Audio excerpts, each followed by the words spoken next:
Good morning, ladies and gentlemen. This is the Hydragons Breath Bow Wow, welcoming you back to another Archon's Adventures, the Heart of Darkness. Welcome back to our 5e campaign, ladies and gentlemen. This is episode 10, a truly important episode, the point of convergence for our players, and likely the height of this series' preparedness. I have many things in store for our luckless unfortunates, also known as my friends.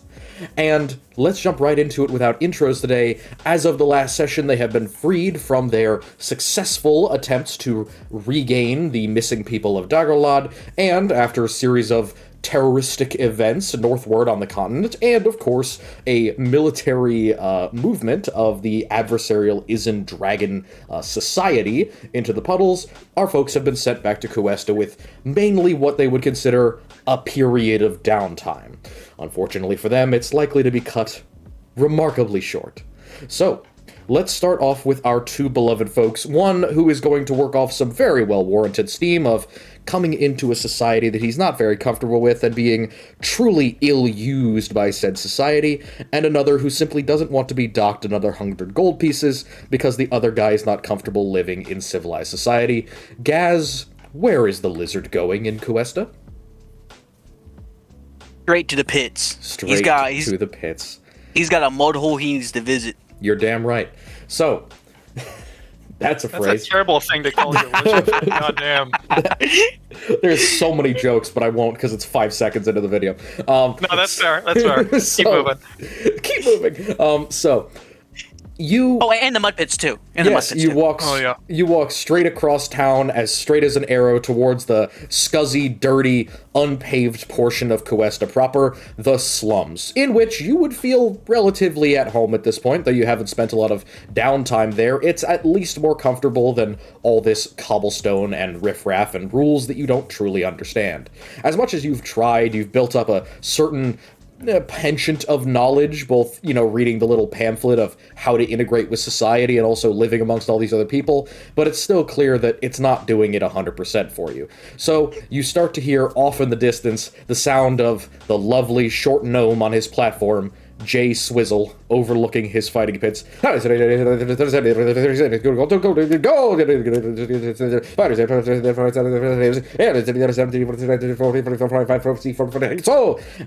you hear the sound of very rapid mix of gnomish and common, you can hear the sound of scuffling and, again, the regular bustling, dusty crowd of people. Would you like to get yourself in line and get your name back on that list for the fights?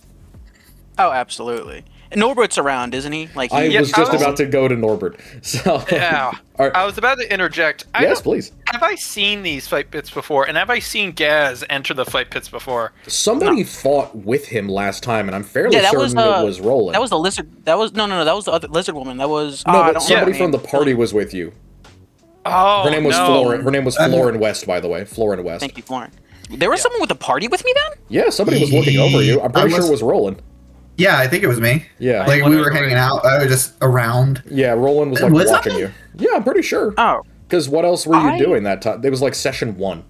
Yeah, no, I don't think Roland was with me then. I thought I went to the slums alone, because Roland was dicking around with the elephant lady. Yeah, at that point. Yeah, because I went to the slums alone. I got some teeth stolen off me. I met Florence, and then I met up with them elsewhere. All right, never mind. Then no. Yeah. Norbert, you have not seen Jay Swizzle's fighting pit. It is a magnificent 20-foot by 10-foot hole in the ground. Yes. It is roughly chest high to you. Yeah. I'm gonna go up and put a hand on Gaz's shoulder real quick. Hey. So, what's your plan here? Good fight. You've said you've been here before, right? Yes. Good fight. Very fun. All right, cool. Just don't knock him dead, dog. No worry. I only break teeth. Good. Good luck. Wonderful. All right. No, I'm just gonna spectate. All right, spectation. So how many fights are you looking to go? Gaz? I'll go Okay, hold on. Before I go into the fight, would activating rage do anything for this fight? It would would I give get you anything? advantage. So if you remember how the fist fighting rules work, you Yeah, get it to was just- pick a single stat or skill that you get to roll. If you have an ability like Rage that gives you advantage on a skill check, then you would get that advantage if you activated Rage, yes.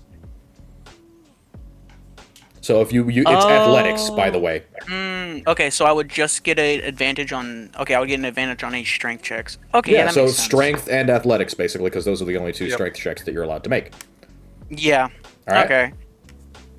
Yeah, I'll just hop in regular. Which is 2 checks, and considering it's best out of 3, that's. Oh wait, not I bad. can just do a strength check instead, because I thought it was only skills. Yeah, it's a skill or a check, but generally skills are better than checks. So Oh, okay, I understand. it's not a saving throw, so you don't get any proficiency. Yeah. That, like, the whole point is you pick skills you're proficient in, and you explain how you would use them in a fight. Yeah, I get it now. I just didn't realize I could also just use my flat strength, which Yeah, you that's can. pretty good.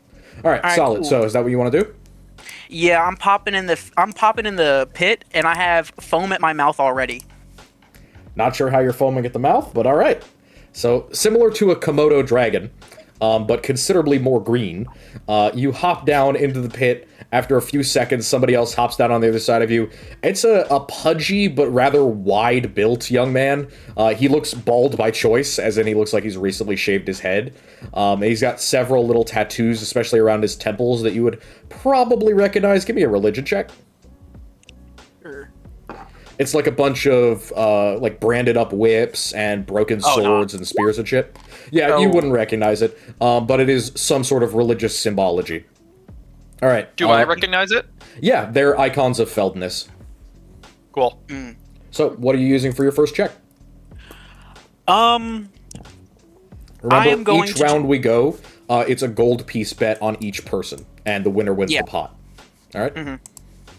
I'm gonna run stealth. I'm gonna do a stealth throw, and I'm gonna be essentially just pump faking him with my right, then just landing a solid left hook. If Okay. it lands. Oh yeah. All right. I am going to be doing religion. Nope. So, as you kind of come in and you tend to drop him and swing with your other arm, you just watch him put his hands together for a second. Like, he's trying to do that monk meditating thing, where you, like, meditate before battle to try... It doesn't really work, and he just gets fucking clocked in the jaw by a massive lizard, puts his back up against the wall and shoves you off, and starts coming for you. I'm gonna go with strength. I would love to see Aiden and Luke tussle IRL. Y'all love both boxing. did martial arts stuff. I'm gonna go. If I ever see any of you IRL, we should absolutely box. I fucking love boxing. Oh, my you did God. boxing? I did Muay Thai for about 2 years. Yeah, I did kickboxing for, like, 2 years. Oh, that's fun. Okay, but beyond the martial arts, I think I'm just gonna throw a strength check at him. Yeah, raw strength? Yeah, that's Oh, yeah. perfectly fine. You're not going to use rage? I wouldn't if I were you. I mean, you get back on a short rest, but still, I'd save it. Nah. I mean, Okay. I do. Nah, I'm not gonna be using rage for this Yeah, one. you at don't need least. it. This guy's definitely not physically more powerful than you, and in a raw strength battle, the fact that you're both taller and broader than him gives you a significant advantage. You find yourself just able to toss him across the thing. He's covered in mud, people are shouting, yeah, lizard man, lizard, scale boy, sail ghoul, This guy, last time, gets up, kind of shakes his head a little bit, like, fuck, man, I'm gonna need a shower now. And he's going to use his last decent stat, which is his wisdom. He's going to perception. Ooh, trying to see through what I'm gonna do. Yep, pretty much. Hey. Oh! All right. I'm gonna throw. Damn, that's a nat 20. Goodness. Yeah. Yeah, it is. I'm just gonna throw. You can technically beat it. You get above a 24, you beat it. True that. I'm just gonna do medicine, and with medicine, I'm going to just try and get a good liver shot. Okay, yeah. So Yeah. you go in low to try and get a swing in because you have to go under his arms. Realizing that and the fact that you're taller, he drops one elbow, and as you come in on his right side, you watch him pick up his offhand and swing the inside of his elbow down, and it catches you right in the side of the jaw. For him, it's a little bit of a scrape on this rough kind of scaly material of your face, but for you, it's a nice little bell clocker. But you are very far from unconscious, and the bid has now risen to 4 gold. Or no, it's 2 apiece each, so it's 2 for the first round, 4, 6. It's risen to 6, it'll probably stop on 8. Alright? What's your next check? I'm just gonna do athletics in an attempt to just straight up pitch the dude. Yep. He's going to do the same. Yep. Very, very close. Definitely a little bit closer now that you've gotten your bell rung a little bit. But after a few seconds of struggling, grabbing back and forth, trying to grab each other's like waists. Both of you have on something that's the equivalent of a belt. So almost like sumo wrestlers, you're like grabbing gi and trying to flip. And eventually you just say, fuck the belt. You grab him underneath his cojones and you just flip him ass over head over your shoulder. It was like a lazy suplex without the back bend. Very lazy suplex. You don't need to back bend. You're so big and strong. You can pretty much fucking... You can farmer carry his ass. Pitch him like a fucking kettle weight. Yeah, exactly. Get rotated, idiot. Very much so get rotated. So he kind of thumps into the mud and picks himself up. Everybody's cheering and shouting. You get tossed to the... Well, actually, he wouldn't toss it to you. He would essentially put aside your money in a container. So that's 8 gold for your first win. Delectable. Delectable. How many more are you going in? We run it back. But of course, I'm staying in the pit. I'm arms spread open, flocked. I'm enjoying every little bit of cheering coming my way, just waiting for the next person to hop in. All right, absolutely. The next person that hops in is a much taller, but also much thinner and leaner, kind of dark brownish-skinned elf woman. She's definitely more of a sailor type. You can see some thick corded muscles on her arms, and she's wrapped up both of her knuckles in this very tight black, like paracord material. And faces off against you, kind of light on her feet, definitely not wearing any shoes. All right, what's your first check? Don't fucking feed me. You're getting beaten. Yo ass getting beat. You say feet. I like the cut of I like the cut of this woman's jib. I'm gonna activate rage for this fight, Deal. and I'm just gonna go with a raw strength check at first. Yep, advantage strength. I'm gonna go with Dex. 18. Ooh. So you just bull rush, go right at her because she's so thin and skinny, you think you're going to jump over her. With just 2 back steps, she takes a couple backs and then puts her foot up on the edge of the thing. Again, it's like waist high to both of you. And so she puts her back foot up and then she launches herself over your back, kicking you in the back of the head at the same time with like an axe kick as she's moving. Damn. Lands on her feet on the other side, rolls up, and takes the same exact stance. Kind of the cagey, rangy puncher stance where their fingers keep changing direction because they're assholes, and I hate those people. I fought against them many... I have a nice video of me fighting against one of these people. Oh, God, I hate them. They're so bouncy on their feet. It's like, you're just exhausting yourself, and I'm going to kill you. Heavyweights versus lightweights and featherweights is never fun for the heavyweight. Everybody thinks we have an advantage. We don't. The advantage is if I hit you. That assumes I hit you. But yeah, so first one goes to her. What's your next one? I'll roll a stealth check again. Try and pump. Do the same pump fake. Yikes! Does not work. Take a rage. That's 17. It's not. He doesn't get advantage on my rage stealth, my anger stealth. Stealth be Wait, that's actually a thing in 2024. I'm very sure of it. It's not Which a is thing. funny. I don't believe that. I don't. Keep going. I don't. I hate. It probably is a thing. You've ruined this. Sorry, not you. Fucking Watsy has ruined this. I love barbarians so much. Don't fuck it up for me. All right. Not you. Fucking Watsy. All right. So as you go in again, you notice that, like, okay, maybe getting low wasn't the best option. So you, like, stay high and you try and do a kick this time, like trying to switch up your hands. And you watch as she took a medicine and you watch as the leg comes out and she just grabs the very heel of it, and instead of like going for the knee or anything else, she grabs your toes and heel and bends backwards really, really quickly, and you feel as all the muscles in your calf fucking scream as they get pulled in the opposite direction of your momentum, and you stop cold before she puts you on your back like you're a wheelbarrow, and you just flop down. Youch! That shit hurted. Oh yeah. In that case, Remember that time me and you fought, Luke, at Maddie's apartment? Yes, I do. I also remember beating the absolute shit out of Maddie because she was like, I want to learn how to box. I want to learn how to fight. You can fight me. I'm like, that's a bad idea. Oh, yeah, I was very entertained by that. I love to watch you and Maddie fight. Look, man, she asked. She literally asked for it. That's, Yeah. ask me for training. Do not be surprised when you come home bruised as shit. But yes, that was fun. You know, good on her though. Good on her. Yeah, good on her. She learned. She got better. All right. So, what is your check, buddy? Last check. If you lose, We're gonna If I lose? if you lose is the last check. It's best of 3. Oh yeah, I know that. I'm just gonna run an athletics. All right. Athletics, which you get advantage on. Indeed. Another 15. Ooh. She's gonna do Arcana. Failure. All right. So you watch as she puts her hands together real quick and pulls them apart, and you just get blasted with a huge shot of wind from in between her fingers, as if there was a giant box fan in between her hands that was pushing towards you. She casts Gust. Monk. So as you like feel it, you're like, wind isn't real, and you just run right through that shit and pin her against the wall of the enclosure. It's now 2 and 2, so next one tears it.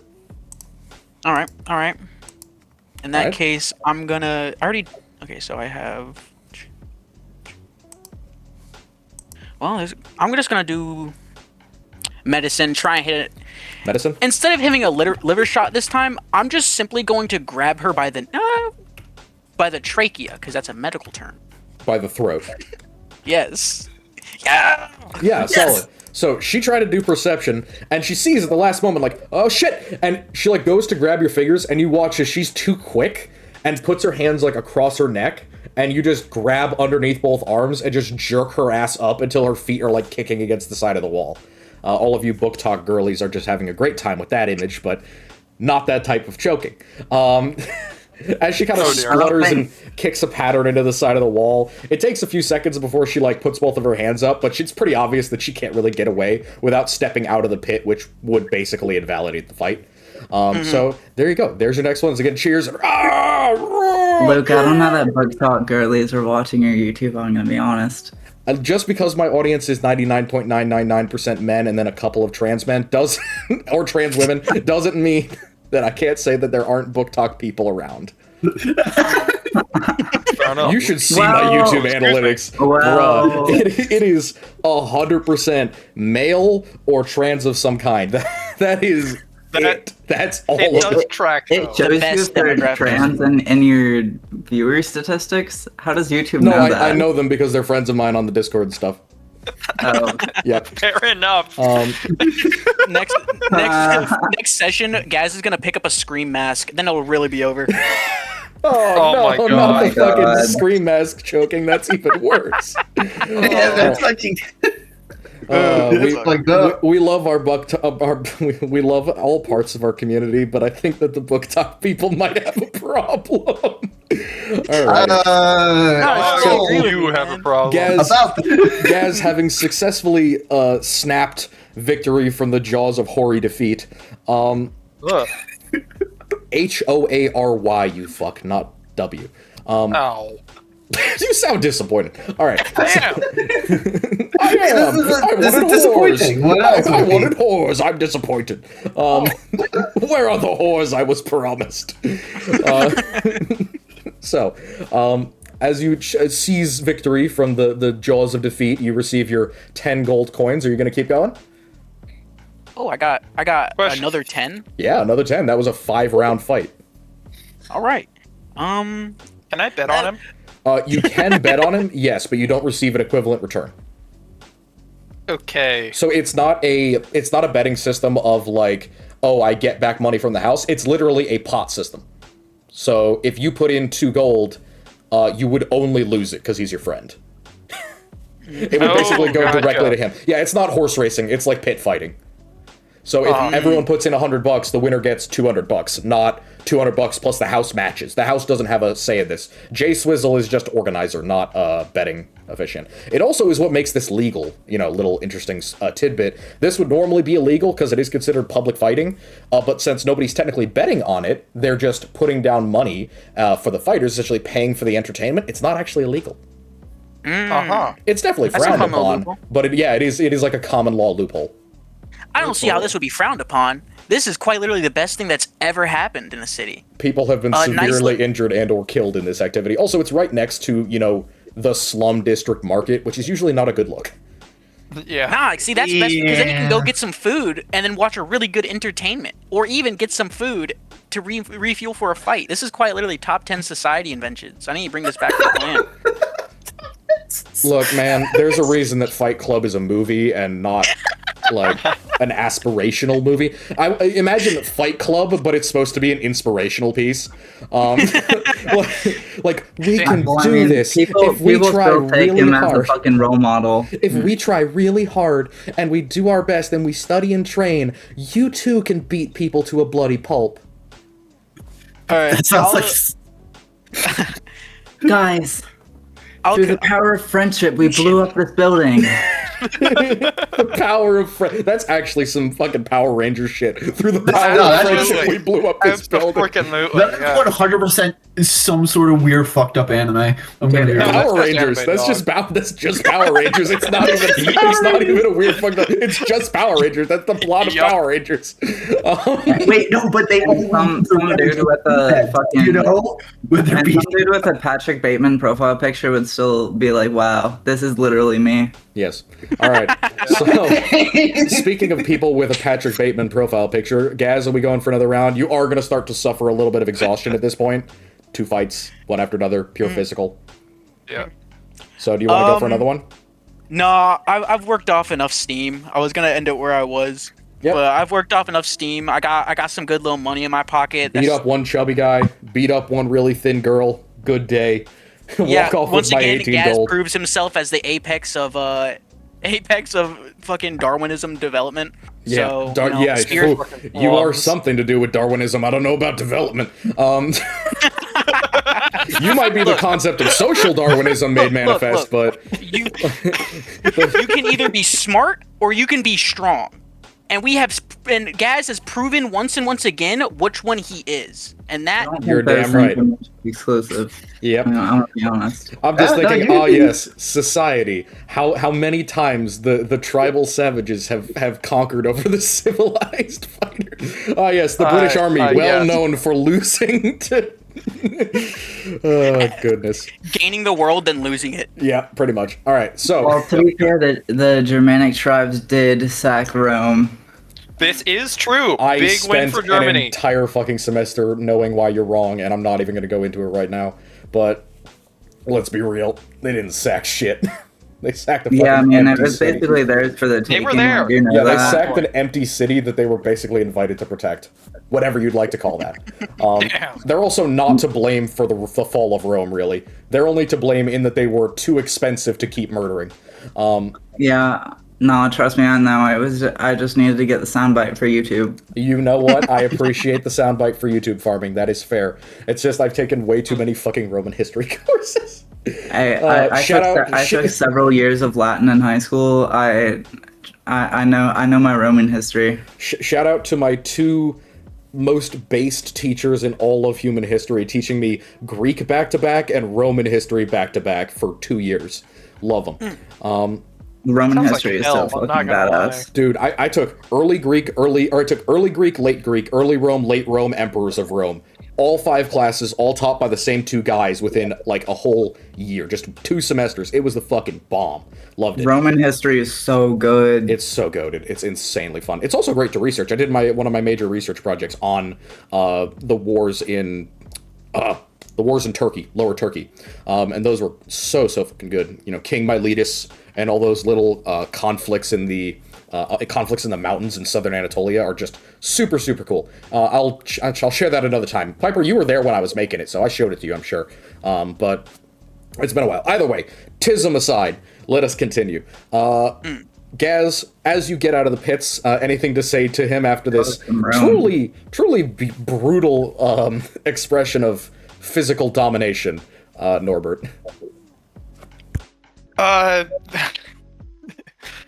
Wow, Gaz, great job. Last one almost had me. Yeah, no, it looked like it, but you did good. Woman fight good. Tell Jace hire her. I'm sure he will. You don't really know who is and isn't a Chaucer, so whether or not you can hire her is... Yeah, that's true. Gaz picks up the little pot, the 18 gold in a little pouch, jostling it in front of him. See, just best invention, good fight. Now we can eat. You mean the gold? No. What do you mean best We don't invention? eat gold. We eat food. What? Gaz shakes his head. It's okay. Gaz not know lot thing too. Sure, let's get a bite to eat.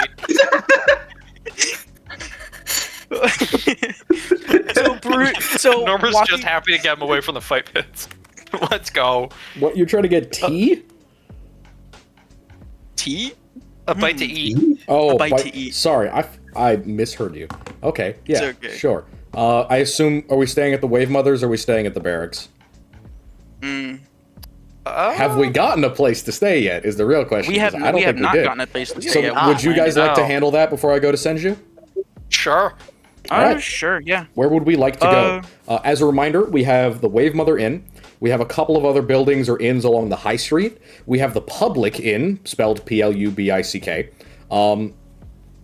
And then we have a couple of other flop houses down by the Port Commercia that are very, very cheap and not all that impressive. Uh-huh. I say we just go back to the inn we went at. Wave Yeah, the Mothers? Wave Mother? Okay. Yeah, Wave Mothers. Because I Solid remember, move. didn't she say something to us if we ever came back? Oh, God. She gave you guys I know she gave you guys a short break on, like, the money, and she also said that next time that you came back because you helped solve that dude's murder, she was going to give you guys food on the house. That was it. Yeah, Which we was should like definitely go back there. A silver Let's per absolutely person for a couple of days. So, Yeah. 100%. Again, the Wave Mother Inn is a relatively expensive establishment. It doesn't look it, but it's a big building in a really well-trafficked part of town, and the food is pretty fucking top-notch as far as D&D food goes. So, you get another spot from Sistera off-ran, and she asks you, what place were you hoping to go? Or, how many days were you hoping to stay? I look at Norbert just befuddled. I have no idea. I'm trying to figure this out. One. Just You're not there. Metagaming You're not there. but- Stop Were metagaming.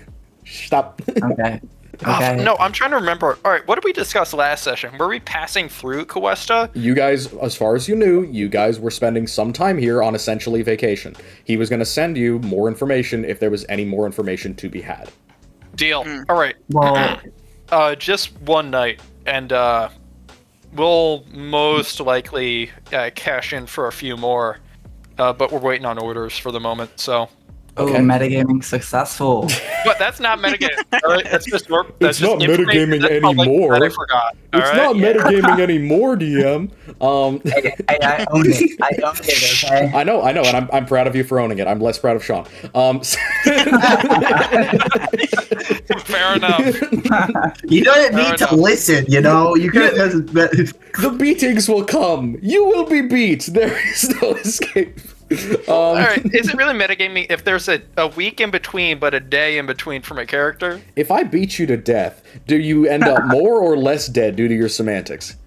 I'd argue actually the same amount as dead. All right, Piper. So, as you guys spend a total of, if I remember right from the spots here, silver per night per person plus food. She's including food, so it's going to be 1, 2, 3, 4. She asks, same number of people then? I don't know why you're asking Piper, but yeah. Yes, 4. No, I wasn't saying Piper. I was just trying to remember from last time. And she says, 4 silver then. For the night, and then if you want to pay ahead, you can. I do take deposit now. And she pats onto a large lockbox behind her that looks like it's been chained to the wall. Just for tonight. All right. Hang out as long as you'd like. There's not anyone here. And she gestures around, and it really is kind of empty, which is a little bit odd considering that in normal days of business in Cuesta, this place would definitely be at least a couple of patrons. The fact that it's empty, and you would also notice that even the streets are not incredibly busy. The slums are relatively busy, but even Main Street of Cuesta isn't super packed like it normally is on noon on a normal day. So it's a little oddly empty. Why so empty? Everywhere but slum. Have you heard about the whole explosion thing? In Cliffport? Yeah, we have. Yeah, everyone's worried but- about that. I figured they'd Apparently- be worried, but not so worried as to, stay inside all day, but, Well, most of them are at work, and the regulars don't feel like coming out. I'm sure they have something to drink at home. It won't last long, it never does, but it was, like, just a couple days ago. Fair enough. You know, we also had guards coming around checking on the sewers again. Apparently they didn't find anything, but still, makes people worried, you know? What were they looking for? Whatever blew up the underground in Cliffport, you know? Whether it's a bomb, they said it was something about black powder, but yeah, it's a 50-foot crater, they said. Killed hundreds of people. Ah, gotcha. Okay. The entire city's being evacuated, too, and some people are prepping their houses for refugees. I know I have a couple of extra rooms that I set up in the basement for people coming here from Cliffport. I mean, that's awfully nice of you. She shrugs and says, it's a big inn. Some of those people are going to need food. Some of them are going to need drinks. Some of them are going to pay, some of them aren't. Better to have as many as I can, so I can at least get something off of it. I got kids to feed. And she gestures around at the... Now you can see that now that they're not all doing a bunch of tasks and the inn isn't busy, there are 4 kids in here, at least 2 of which seem to be, like, mixed race, half elven, half human, and the other 2 seem to be more pure human. Or at least, like, 75%. I forgot about them. Yeah, she's got a lot of kids. I point at one of, like, the half-elf ones and say, that one's same as Roland. Yeah. Yeah, they are. Well, most of them are. And she, like, takes the little edge of her hair and puts it away from her own ear, and you can see that it's tipped. She's got a little bit of a sharp to it. And she says, the other ones are, first husband. We tend to live a little bit longer than most humans. I'm gonna nudge Gaz real like Gaz, that's not... Don't talk to the single mom about her mixed race kids. That's not... Some things aren't fucking appropriate to say in public, God damn it. Don't grill It's this. not in book. What you mean? Many such cases. Whatever, we'll talk at that. Shut up. But you'd be able to tell genetically, it's like, if she's a half-elf, or at least some level of half-elf, because clearly, like, it doesn't show in her face. It just shows in the very edge of her eyes and her ears, which are covered by her hair. If first husband was normal human, those first 2 kids, the older ones who are both teenagers, all girls, by the way, both the teenage girls are like 75% human, 25% elf. The other 2 are more clearly like, second husband was also a half-elf. So they're back to natural half-elves. Yep, 50-50. Alright, is that it for you guys? Oh, yeah, did we pay? Because I'll just toss down one of my gold that I just got. It's 4 silver, right? Yep. So it'd be... I mean, I can put the down payment on it, and then everybody owes me 1 silver.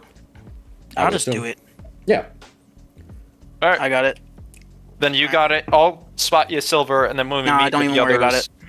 Don't care. You sure, dog? Because you owe I me, have- like... I you owe me 15 GP. I know I do. Don't worry about it. Take it off my tab. Okay. Bruh. All right. Is that in character? Sure. Well, say it in character, then. I don't think Gaz would say, take it off my tab. Because I doubt he knows what that means. Yeah. Or fuck it. I have 17 gold. I'll just toss you the 15 I have right now. Yeah. I don't have to fucking deal with it. Handing fucking Gaz, like a little light bulb pops over his head as if for once in his life a thought has crossed his mind, and he takes out the bag, taking just a handful of the gold, leaving a couple left, and just dropping it into the palm of Norbert, saying, "Count that enough." It is.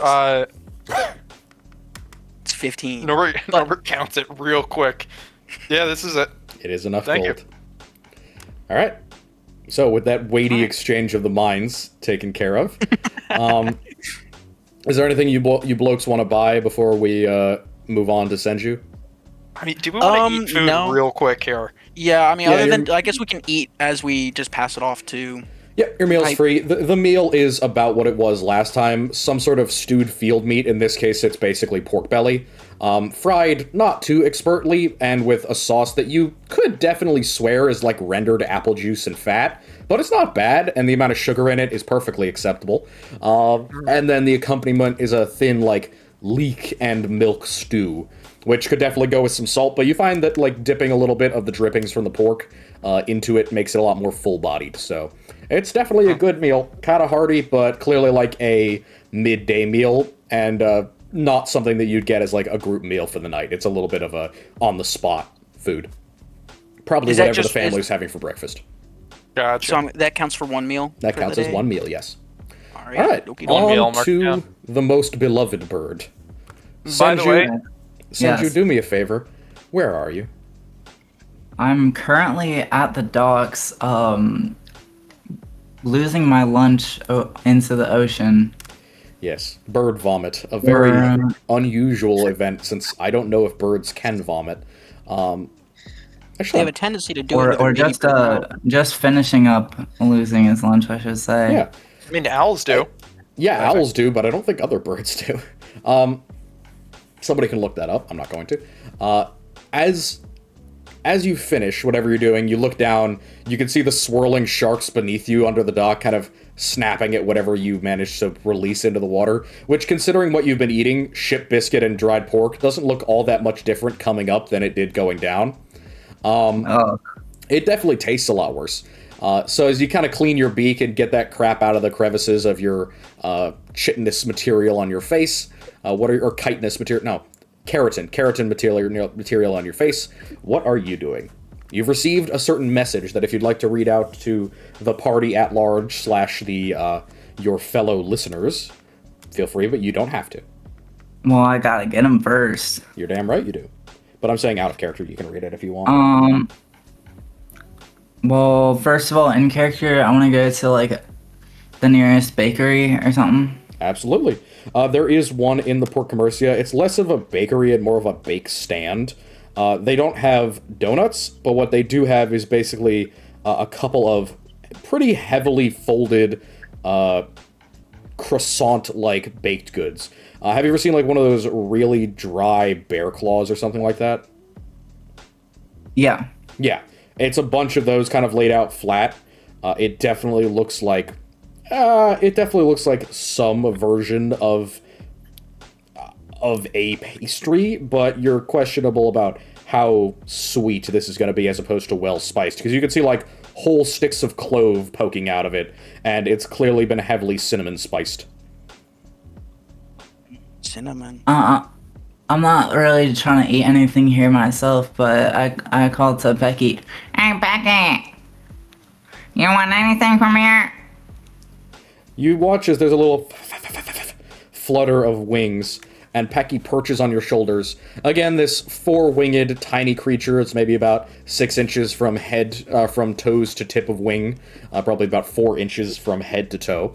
Looks over your fuzzy or your feathery shoulder and looks down at the pile and says, I thought that you knew we were just grabbing ingredients. And by the way, speaking of ingredients, if you're going to be traveling again, you might want to bring something decent, because I've kind of run out of everything except this. And she holds up in front of your face like a 1 inch by 1 inch square of what looks like puff pastry dusted with some sort of sugar.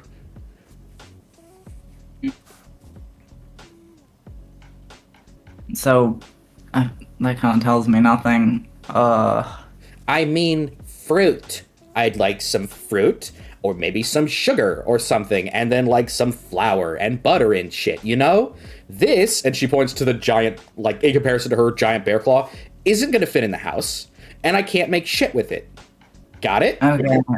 And if I wanted something like this, I would just steal it. These humans are not very smart. The guy working the stand looks down and says, "Yeah, fuck you too, Pixie." She kind of blows a raspberry at him.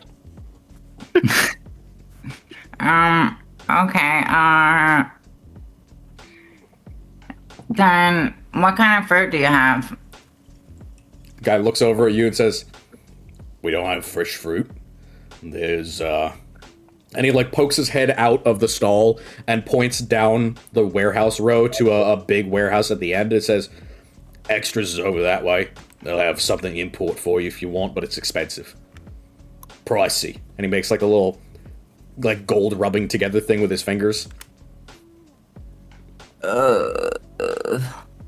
Okay, If you're Well, I guess looking I'll for, go- like, and from what your little friend said, if you're looking for preserves, like sweets that you could use, like raspberry jam preserves, if you go back towards the high street, there's a grandmom on the sidewalk, sells them out by one of the inns. If you walk down, you'll see her. Bright blue kind of cloak, walks around with a trolley. He's got like 2 gallons of the stuff.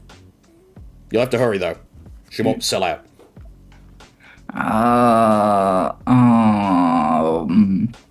Okay, well, I guess I'm gonna go there then. All right, solid. Give me a perception. I want to see if you can find old grandma. Excellent. I love a perception check. This is grandma perception. A perception check to find old grandma. Ah, Yeah. nice, an 18 and a 1. You're rolling very Piperly this morning. So everything is Accurate. an up and a down. So as you walk along the high street, you can see your friends walk into the Wave Mother, and you're like, all right, cool. Copacetic, that's where they are for the moment. But what you see next is something that the surly gentleman in the Port Commercia made a decent description, but not a perfect one.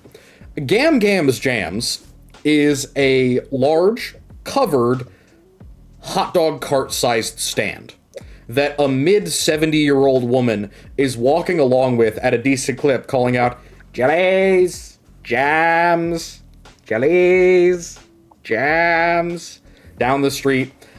Inside of this hot dog cart, you could see 6 very large, you would say 2-gallon jugs, each of which is covered with a piece of cheesecloth. And then much like a Turkish ice cream stand, there's a whole bunch of like tubes and pipes and containers of what look like fixins for various jam concoctions. So Gam Gam's Jams, you have found it down the street from you. I found Gam Gam's Jams. You have found Gam Gam's Jams. Hello. Can I get some fruit? Absolutely, little bird. No problem with that whatsoever. Are you looking for apricots? Are you looking for watermelon jam? Are you looking for apple butter? Are you looking for cinnamon apple butter? Are you looking for strawberry? Are you looking for cranberry? Are you eating it here or to go? Pecky, what kind of fruit? Pecky sticks her head out of the door and says, "Betch, raspberries." Can I get raspberries, please? Absolutely, little bird. How much would you like for here or to go? Would you like it stored? And she pulls out a very small mason jar. I don't know if you've seen these. They're kitschy as hell, and they have them at fairs all the time, whether it's for like alcohol or like other things. But it's like a mason jar shrunk down to the size of like an espresso cup. You know what I'm talking about? Yeah. Yeah, it's like a glass jar. She pulls out one of those. She pulls out a half-sized mason jar, and then she pulls out a full-size mason jar. You guess the small one is probably the only one that will fit inside Pecky's house. I'll take the small one, please. No problem.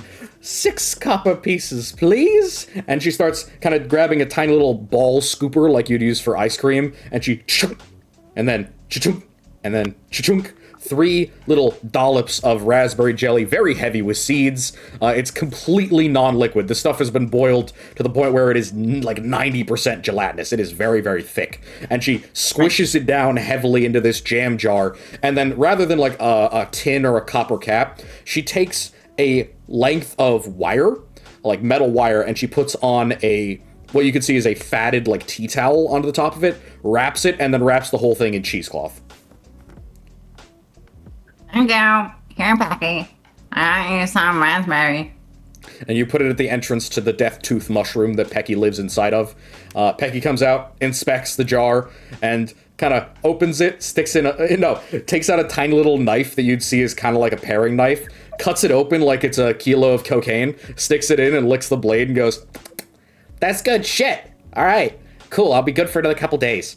And kind of like physically has to pull it as if she's trying to move a refrigerator inside of the little house. And pulls it inside. After a few seconds, you hear the delicious sweet smell of baked goods coming from the interior as Pecky continues to feed her devilish need for consumptive confectionaries. Yeah, thank you for helping me with the invisible thing and the freaky thing. There is no answer from Pecky. Okay. Pecky's a busy bitch. Sorry. Becky Wow. also doesn't know how well she actually helped. You just kind of summon her, she does her spell, and then she fucks off because she doesn't want to get killed in combat. She's not a True. combat character. She is a pure one-use utility character. True. She's but like your average second edition wizard. She did prevent me from death. She so. did. She did prevent your death. All right. So is that all you're doing with Gams Jams? Yeah, I think that's all I'm gonna do for now. Then I would like to. So I saw them go in the inn. Yes. Do I know where Roland is? You have no idea where Roland is, but you have a... you know what? He hasn't shared much other than that he misses Lindsay, and you don't really know who that is. Because you were only there for a couple of seconds, and I don't think any of you actually asked the lady's name. Mating partner. Where? Nope, we did establish that is what Senju thinks, so... That is, but it's really funny. So I'm gonna go into the inn and go up to Gaz and Norbert and be like, hello. Hello, bird. We're a mating partner. Yours? I don't know. I don't have a mating partner. Then why you ask? No, I'm talking. No. Roland. Oh. Roland has mating partner? Why? Think so. I don't know. That big one? Out of character. I don't think Gaz ever walked. I don't think he even knows about the elephant bitch other than just. Those are fighting words. Sorry. Yeah. Lindsay. Mrs. Garabon. You Sorry. better. I was gonna say that elephant bitch is probably not a great thing to say if Roland were actually here. No, you Very would not true. know anything. Apart from Senju, Yeah. who has decent wisdom and also was begging to go inside the shop as long as Norbert was in there. I don't think you'd get anything because you weren't there, you weren't waiting outside, and you didn't receive anything from it. So yeah, you'd have no idea. Norbert, do you want to do a history to see if you remember or no? He's currently BRB. Oh, he is BRB. What a baby back bitch. Well. You Well, can in do a that history. case- You can do a history check if you'd like, but you would be at disadvantage. Sure. I'll put Wait, could I Gaz. do a history check to see if I know You what may, and you would not be at what- disadvantage. what race she is? Okay. I would give you the phrase "big gray lady." I would not give you the phrase "elephant" nor "loxodon." No, Rats. that's a 9. No. That's it, right? Unfortunately, history is an intelligence check, You are not intelligent. which is not Yeah. not so good for me. I'm not terribly intelligent. Okay, Sean's back. Yep. Sean, we're trying to have a figure out where/who Norbert is with moment. You mean Roland? Yeah, I'm trying to talk to Norbert to figure out where Rowan is. Oh, gotcha. You found me? And Gaz, I'm Yeah, assuming? yeah. Yeah, I Yeah. found both of y'all in the inn. Rowan, we're a mating partner.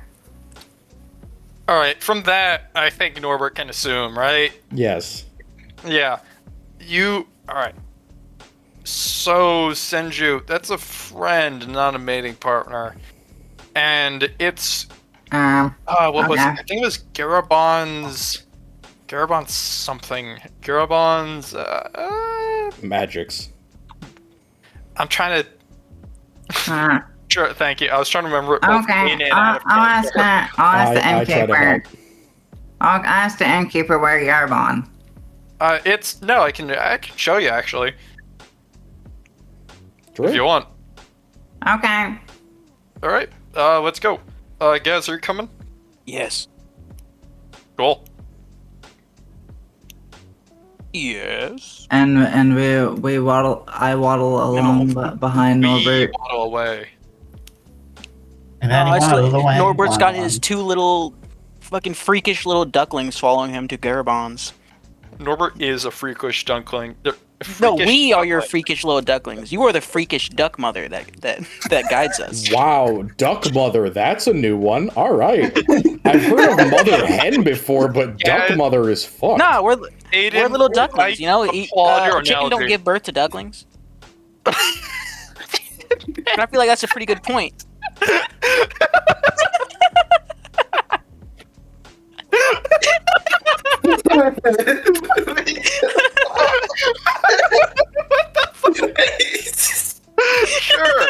Sure, yeah, let's go with that. Okay. Yep. Thank you so much for that insight. Holy welcome. shit. You're welcome. Oh my god. Yeah, no, we go to Garbon's Magics. God. Okay, so I suppose now that we are reunited, did I have a thing for Garabon's Magics? I think I did. I'm gonna minimize her. I'm actually just gonna. Oh, that lizard girl is so bad. Come on. You got a problem. Fight you. All right. So Yeah, I do. I'm hitting you with the. And she can solve it. ooh, bad spray bottle for real. And no, she doesn't count. So. What do you mean by that? I mean, she doesn't count as a spray bottle. That's the point. So, Very good. as the rest of you are coming to ruin Roland's day, Roland, what have you done since you came to Cuesta? Came back to Cuesta. Has he gone to the? I mean, he's been at sea for a while, so Yeah, you're a bit salty and sweaty. No showers on the sea. does he still have his old place, or would he need to have renewed on that? That's like a penny night place, so you pay when you're there, and it's like a copper to stay for the night. I'm trying to think. Would he? He probably would have at least gone to get some sort of bath at somewhere. There's bathhouses. The best public house is actually attached to the Temple of Nuesa.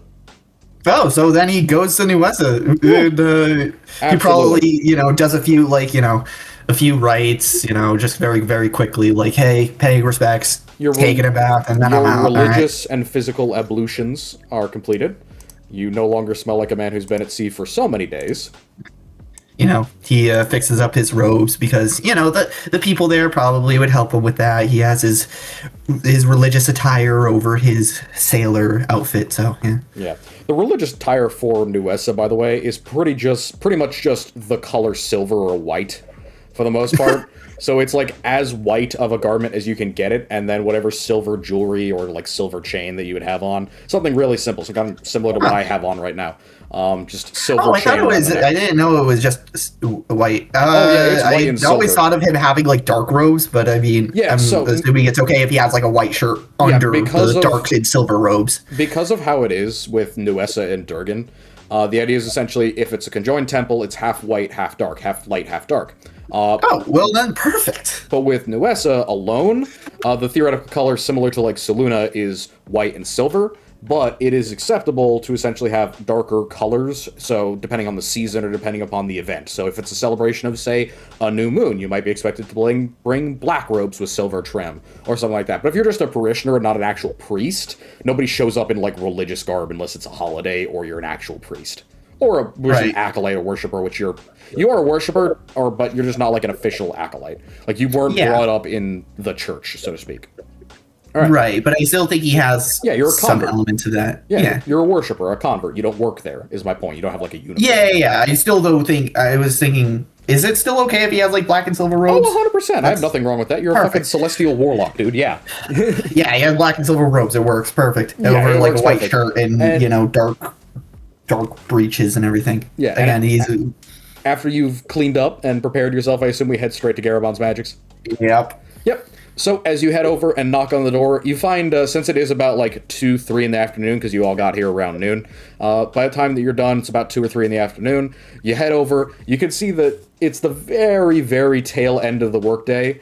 Lindsay's at the front desk. The ding-a-ling-ling sounds as you come in the door, and she looks up and she goes, "Oh!" And you just watch as her knees straighten so quickly that the very top of her head smacks into several broken boards in the ceiling above the counter, and you hear like another creak as the sound of boards that have definitely been broken before, this time not breaking, but simply bending up into the interstitial space of the ceiling.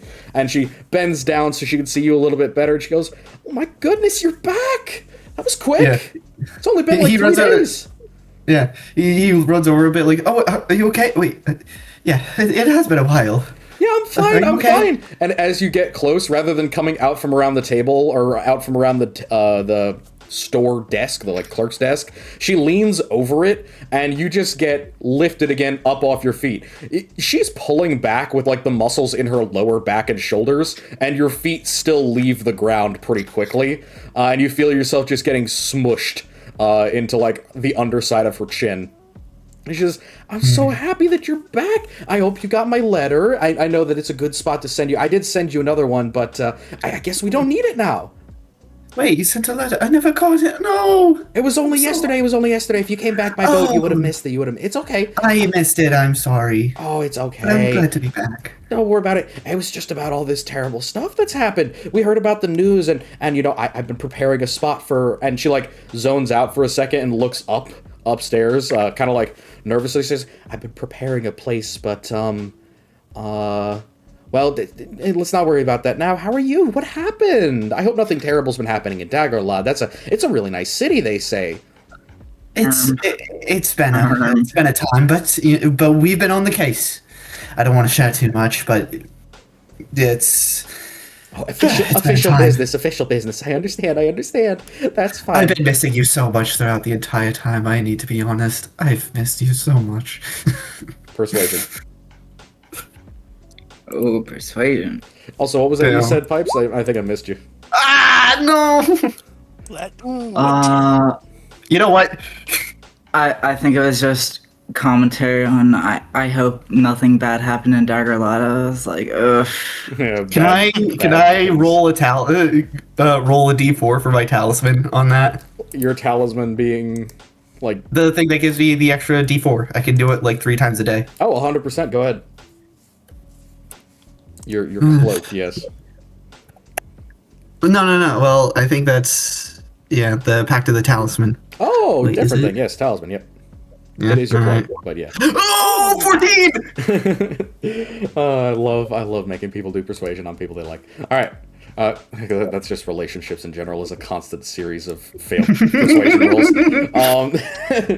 And she kind of puts out a hand to you, and as she walks around the counter, she says, "Well, I can say that it's been quite a few days, I'll be real. It feels like it's been longer than it has."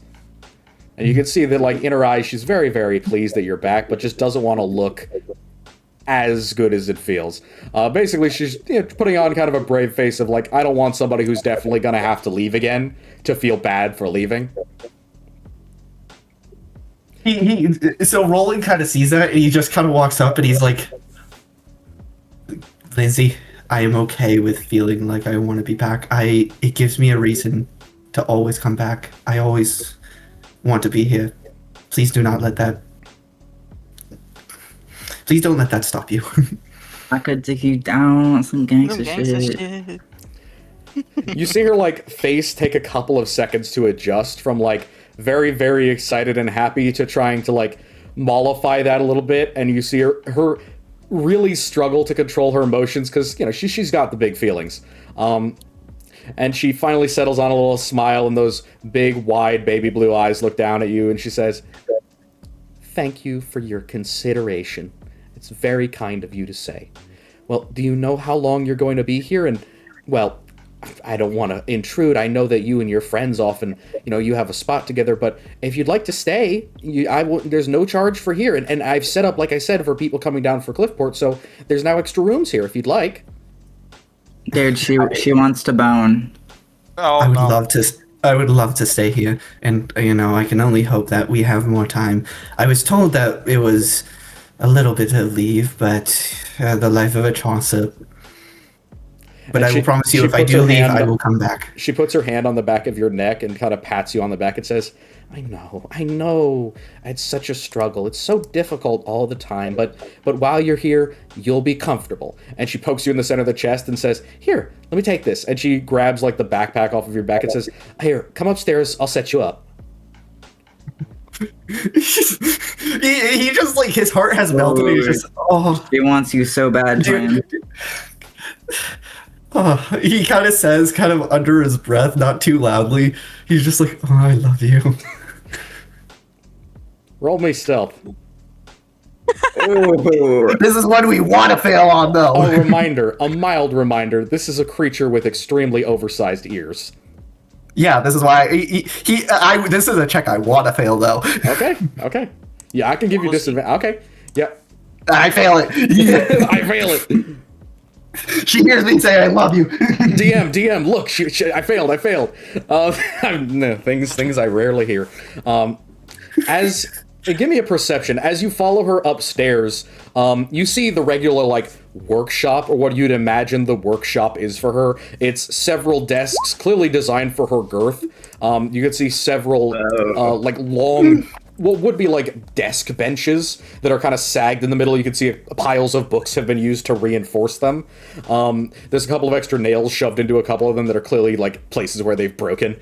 But you can see lots of items obviously laid out for her analysis. Some things are smoking. There's a couple of really thick tallow candles. But off to the left, you see what is clearly the private part of the residence. It's the upper interior. It's a smaller door. You watch as she pops it. It's got a lock on it, and it kind of crackles, obviously like it's not been used in a while. And she pulls herself in, kind of half stooping to get into the interior of this room. But the room itself is a little bit odd. It's built at a very steep slant, and on the one wall next to the building that Garabon's Magix is built up against, there's the outer building of essentially the store next door. So it's a bricked wall, kind of like an old crappy interior apartment from a city. And you can see that along this wall, there's a huge bed. Like, it almost looks king-sized. And then against the other wall, there are several mattresses and bolsters. You can see a whole couch missing its legs that has been stuffed up in one corner. But really, the whole half of the room is pretty much covered in bedding and material, whether it's like comforters or pillows or blankets. You even see a couple of what you'd call like overstuffed armchairs that have been busted up so that they can lie flat against the walls or against the door. And as she shows you inside and takes your things, you can see over the very side of her cheek, her ears kind of flop a little bit anxiously, and you can see a little tiny bit of color where on the very top of her cheek she started to darken a little bit.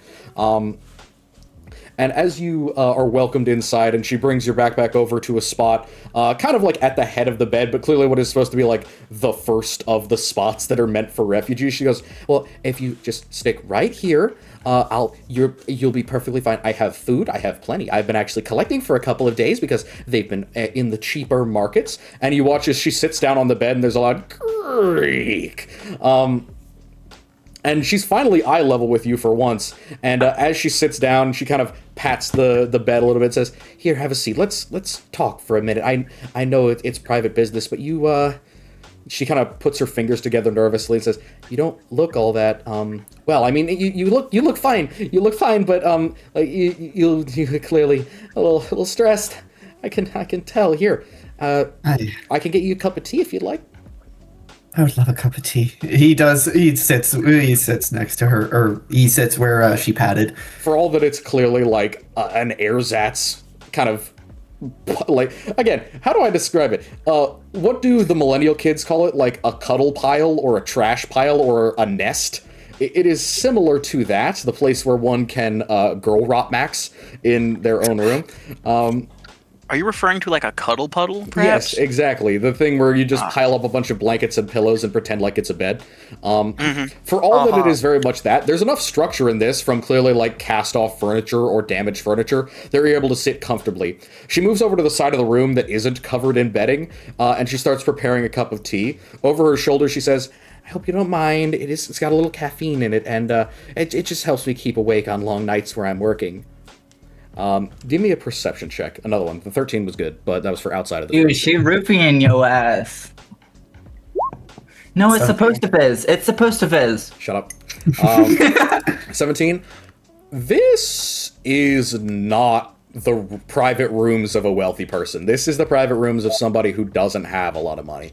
Like, you knew that Garabon's Magics probably wasn't doing well, but the teacups have cracks in them. The wall is clearly built up against another building. If you, like, didn't want to, you know, not interpret this fact, this place kind of has the air of a, like, illicit business. Like, almost, again, she did tell you about the history of this place, that her husband had, like, bought the land or leased the land, but had had to build it himself, and he clearly wasn't much of a builder. But her being here and the toll that her physical form takes on this place, you're like, it's only a couple more years before something here breaks permanently.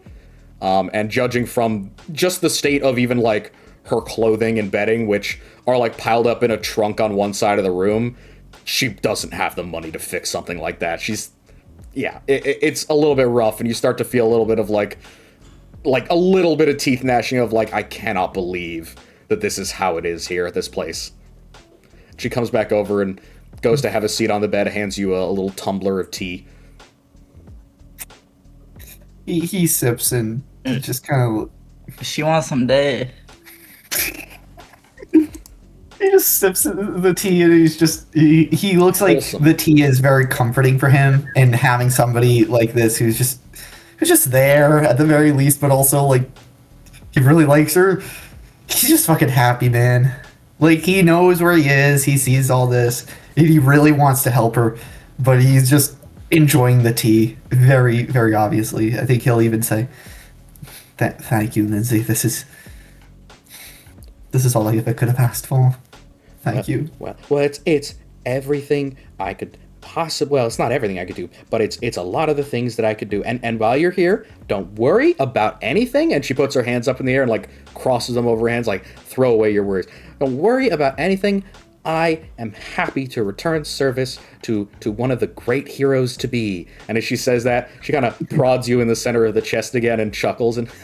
Yeah, heroes to be. So, in the meantime, what happened? Don't tell me anything that would get you upset. I don't want anything, you know, I don't want this to be stressful for you, but I really am curious. You know, things have been going on and nobody tells us anything.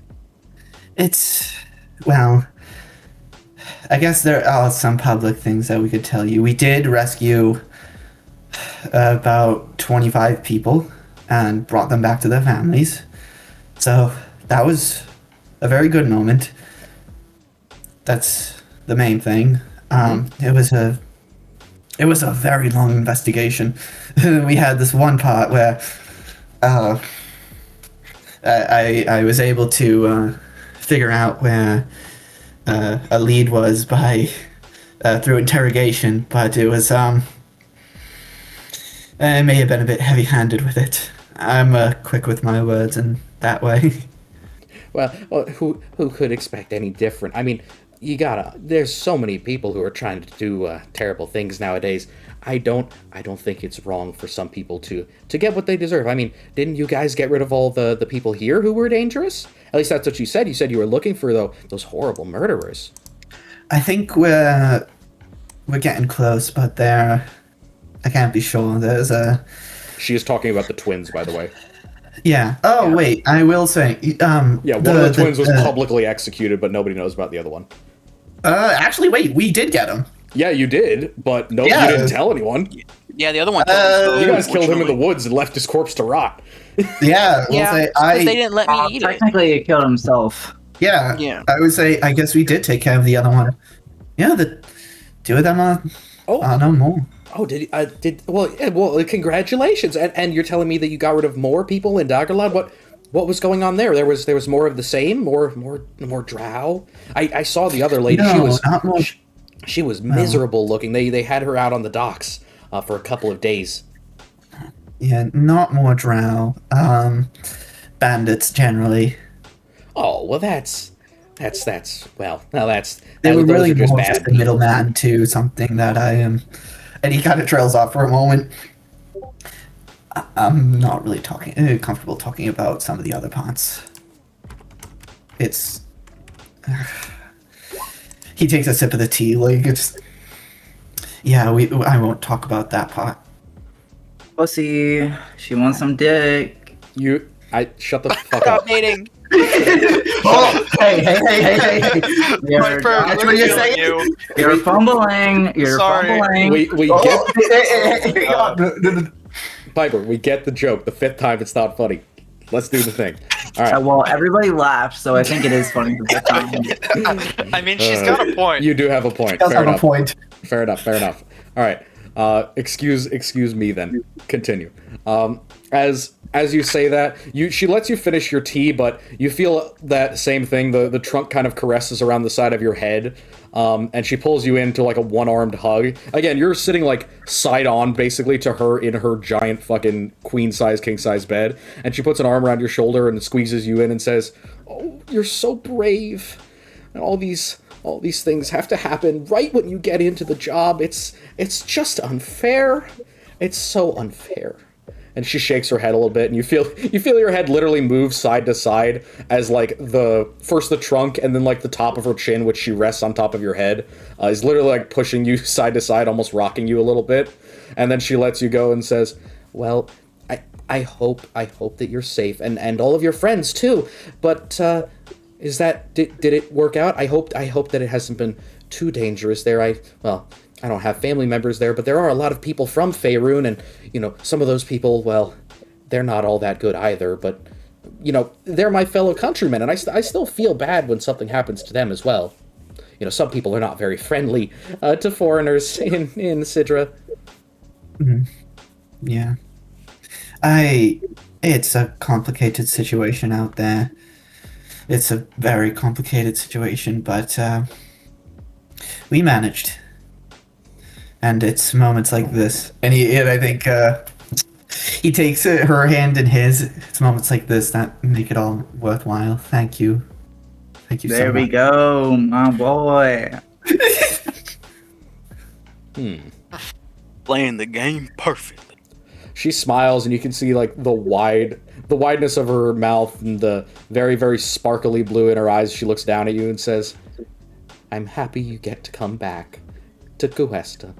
I'm happy you get to come back here. If you want, we can go back out again tonight. And if you're staying here, I mean, why not? That way I don't have to make dinner, and you can get some food." I would love that. Well, wonderful. In the meantime, she kind of, like, you feel the very much reluctance that shows she doesn't want to get up. You feel her hand trailing along the underside of your back and pulling up to your shoulder as she pushes herself back off of her bed. She says, "In the meantime, you get yourself comfortable here, do whatever you need, move whatever bedding or whatever." She kind of flaps a hand around the room, which, considering how Spartan it is, you can still tell that this is where she spends, like, most of her off time, even though this is, like, part house, part business. This is clearly where the house part begins. A lot of her personal effects. You can see several little tchotchkes, a couple of maps, some like things that are obviously like keepsakes from home around the area. Several of them are on top of that little chest that you can see some of her clothes kind of hanging out of. And then, of course, the range and the little Bunsen burner that she used to make the tea. She says, "Do whatever you'd like in here, and she, like, makes a little bit of a nervous look around the room, like, I didn't leave anything out, did I? And then she says, I do have to get a little bit of work done, but once I'm done with that, and once I'm done," and she checks something on the wall, and she says, "Okay, only 2 more hours, okay? And you can come hang out in the shop if you'd like. I have some things that I'd love to show you if I had the chance, but I do have to get going. So get yourself comfortable, do whatever you'd like." And then she walks over to the door, and just quickly walks out and closes it behind her. So clearly wanting to give you some privacy, assuming that you either, like, want to change or maybe take a nap or whatever. Or, snoop. Yeah. I think all he'll do is actually just kind of hang up his robes for a bit and, like, get a bit comfortable, but still, like, basically hanging up his robes, but and putting away some of his, like, equipment and then heading downstairs to meet her. Absolutely. Just kind of do you want to give me a perception? Sure. All right. Terrible. No problem. So this place, relatively normal, relatively comfortable. You find a little niche underneath her bed where you can stash your shit that seems kind of comfortable and out of the way and quiet. For all that it's a little bit run down and definitely cheap, it's also very, very clean, like fastidiously clean. It's pretty obvious that her internal area where she keeps as a private residence, that's not allowed to be dusty or full of any cracked glass or anything. And even though a lot of this furniture has kind of been broken up in order to fit into the building, it's been cleaned, it's been dried, probably in the sun, and the only window in here is a skylight. And you can see that even while it has a little crack in it, it's clearly been cleaned and taken care of, and it lets in light directly onto the bed. So clearly something that's supposed to, like, let her get up. You find a couple of things that are, like, obviously magical items, but you don't really have time to pay attention to them, and you're not one to go sneaking around a lady's private things. So eventually you come on out into the regular working area. She's down by the counter, and this would be when your friends are probably going to show up. So, would you like to check out anything in her working area before you head down? I think he'll just kind of head down because she said she wanted to show him some stuff, and it sounded like it would have been a nice time, and he wants to be comfortable, and I think being around her is plenty comfortable for him. Anything to be around her is comfortable. All right. Come on. No, it's entirely reasonable. Beautiful women are comforting. So you know what? They are. Never truer words have been said. Yeah, never have truer words been said. So, as you come on down, you notice that she's pulled over one of these chairs right next to her, and she kind of pats on it and says, "Here, just take a seat, and I'll show you what I've been working on." And she pulls up a massive, like, milk crate full of containers. Many of them are, like, glass jars. Others are clearly, like, folded pieces of cloth around items. She pats the chair again, like, "Come on." He goes over and sits where she patted. Yep. She absolutely towers over you in this chair. You find yourself literally looking up at her and up at the desk, because this is more of like a footstool that you're sitting on. And as she shows you each item, it's either a potion, reagent, or a small magical artifact. So she shows you, like, well, this is a glass drop spindle. It's designed for cloth, but instead of having to spin it, spins on its own. Very useful, but here's the thing. Lots of these have multiple uses. And I've learned this. I'm not a very magic-inclined person, but I spent long enough doing this job that I've learned how a lot of these get used, especially by magic users, like yourself, that find very smart and intelligent ways to use these things that the inventor never really thought about. So some of them like to use this for, like, moving gardens or for, like, small animatronics. Have you ever seen those, like, little people that walk around, or attractions inside of a glass dome, like a flea circus? Something like that. Have you seen those? He kind of thinks for a moment. I don't know if I have. Have I? Oh, I'm sure I have one. And she shoots up, and you watch as she leans entirely over the desk, and just very much is face down on the desk, goes over it, and grabs something from the other side display, and pulls it back, and puts it over to you. It's a small glass dome, kind of like a mobile, that's spinning, and she says, "Turn that over." He does so. He turns it over. There's a tiny little coin that you can see on the bottom that is basically rotating constantly. She says, "That is a slightly different type of Delver's coin. See, here, if you take a look at this," and she, like, pulls off the glass very, very carefully. You can see that her fingers absolutely dwarf this clearly very artificer-like work. She says, "If you just carefully pull this off," and you pull this off, she pulls off a top plate, and you can see that there's a bunch of twisted wires on the interior and 2 springs that are pushing against this coin. She says, "As long as the coin's moving, it thinks that it's going downward. So it keeps spinning in order to figure out where it is. And that spinning motion powers this." And she points at all of the wires that are clearly, like, attached to the bottom of this thing. And she says, "And that moves all of the stuff on the plate." And she puts it there, and you can see that underneath the glass dome, there are several tiny, like, dragons that are on little sticks floating up and down and going around in a circle, kind of like, a mobile or a merry-go-round. And she says, "It's all about taking what you have and using it as best you possibly can." That's some of our best-selling items, is stuff that I've either repurposed, or I know that people like to repurpose, and so I sell them those, and they'll know they want it, Considering we take everything, we kind of have to make do with what we have. We also have things like this, and she pulls out a large, long-necked bottle that's in, like, a very fluted purplish glass, and she pulls open the top. She puts it underneath your nose. He takes a whiff. It is absolutely scentless. It has no smell whatsoever. She says, "You smell anything?" No, it's... That's exactly the point. Complete neutrality. Now, what I was told it was for, is protecting you against bad smells. You want to know what it works way better as?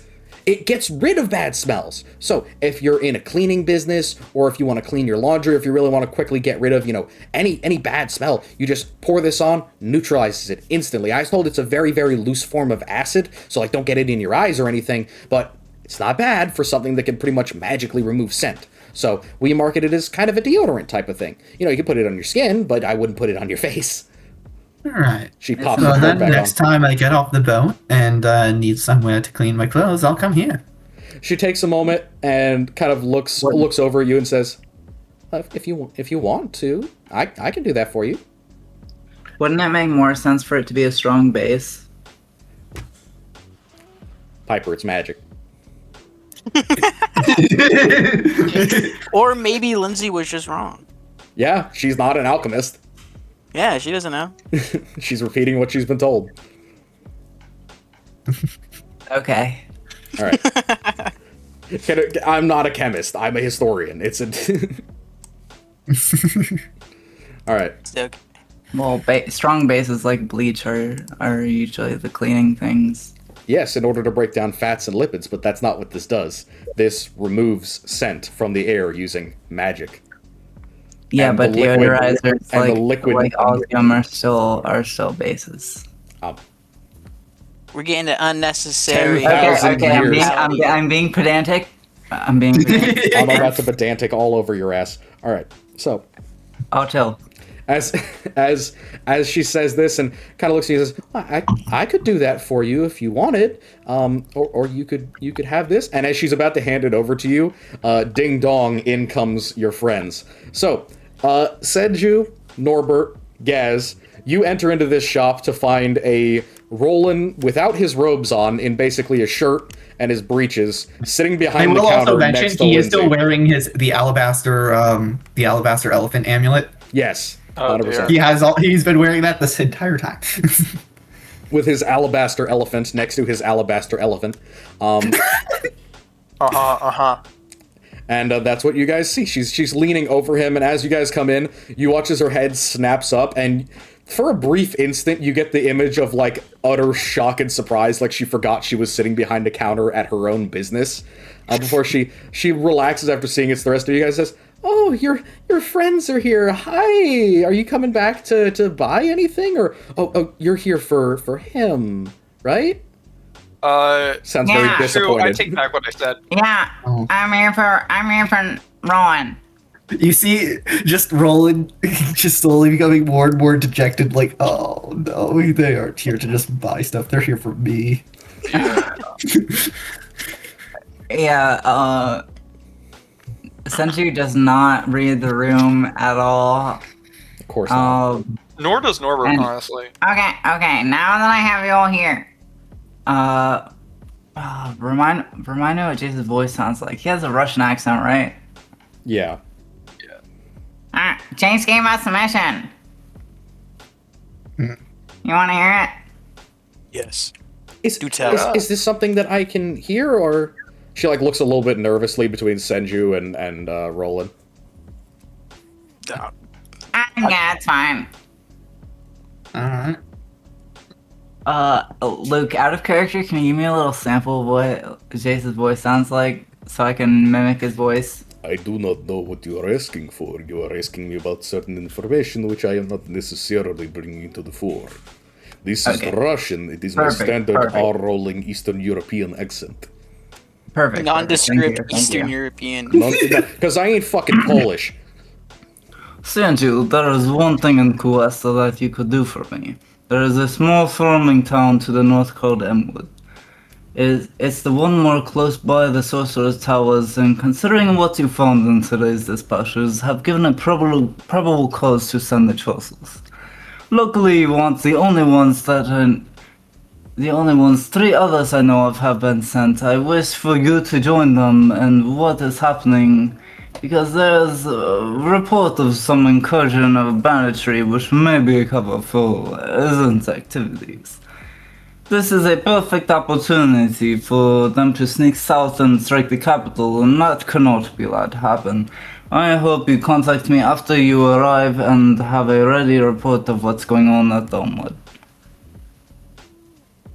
Okay, so the TLDR is we're going up to like a farm in Sidra to go stop cultists before they essentially have a march towards the capital, or before they could potentially have a march towards the capital. A farming town. Yeah, so farming town has had some issues that have warranted other Chaucers being sent.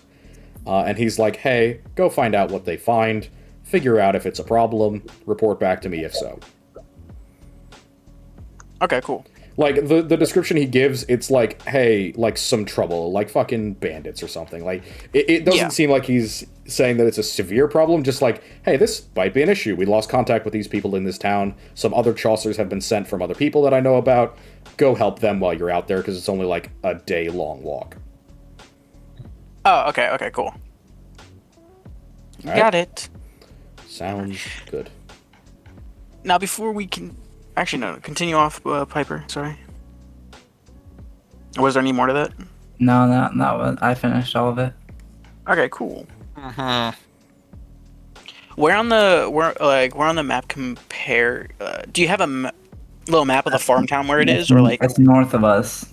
If you need a world map, it is from Cuesta. It is around here. Oh, okay. So north of Longshore. So take the road halfway there, then just go through the woods. Got it. Or take the road the whole way to Longshore and then just travel north for like a couple hours. Yeah. I mean, it depends on where the dirt roads are, honestly. If there are there. There probably are. It's a farming town. That means there has to be some level of road. So, while all of this is happening, you know, Piper is croaking off in Jace's voice. Gaz has not stopped looking at the elephant woman, because he did not. The only thing he knew about this woman was mating partner, and this is the first time he's ever seen an elephant person. So this is very, very not even confusing, just very interesting to look at for him. She notices that you're literally fucking staring at her, and she does a little half wave and says, "Hey, were you looking to get something? When are you guys planning on? Are you going soon?" And she like looks apprehensively at Roland. Yeah, Roland slowly looks over at you guys like just staring, just like, and responds, "Yeah, when are we heading out?" Senju just has a goober ass smile. They're just like not even picking up on it. Well, whenever works for you guys. I mean, we paid for a spot in the tavern for tonight, but we can probably we've been asked for a deposit back. Maybe. I mean, we did just get in. Yeah. I mean, I was hoping to do some shopping, but I mean, if it's that, you know. I mean, it didn't sound too. I mean, if it's happening currently, we should probably get over there. He didn't say that you had to stop whatever it is. He's basically said there's people already being sent, and he'd appreciate a report back from you on what they find. Okay. Oh wait, no. In that case, we can probably go tomorrow. Yeah. Why not head out first, like early morning? Get there, good time. Sure.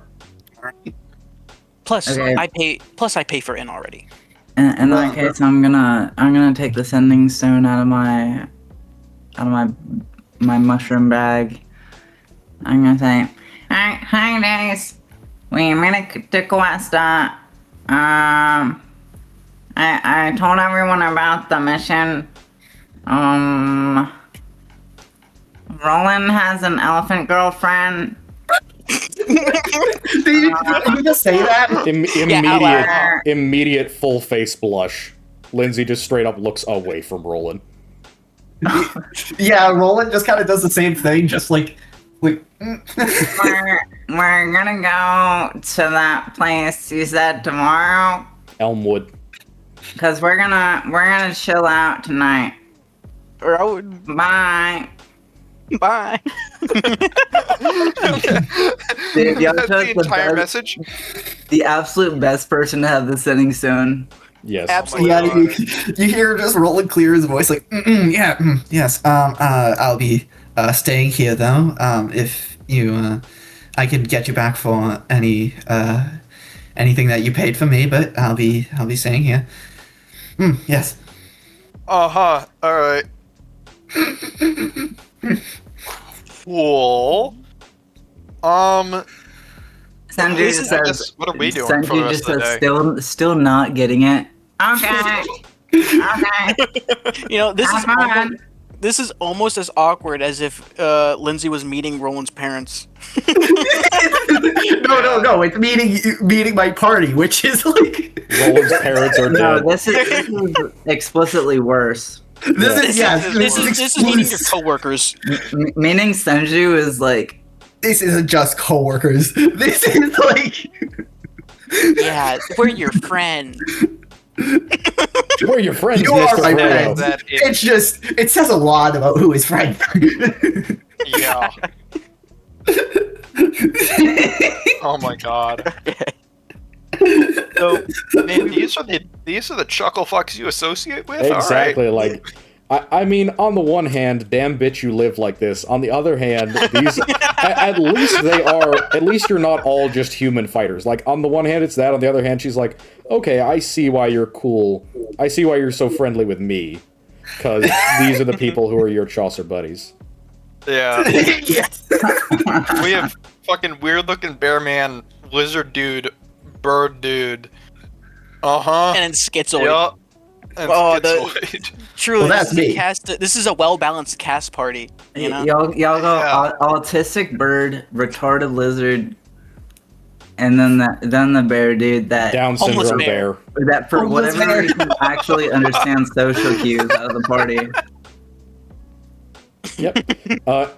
As you guys finish that recitation and you decide on the next day, Jace responds with, "Understood. I will expect your call tomorrow, or else I will send Vest to go and check myself." Okay. You don't get another call back. It's only 2 times per day. You've already used it. All right.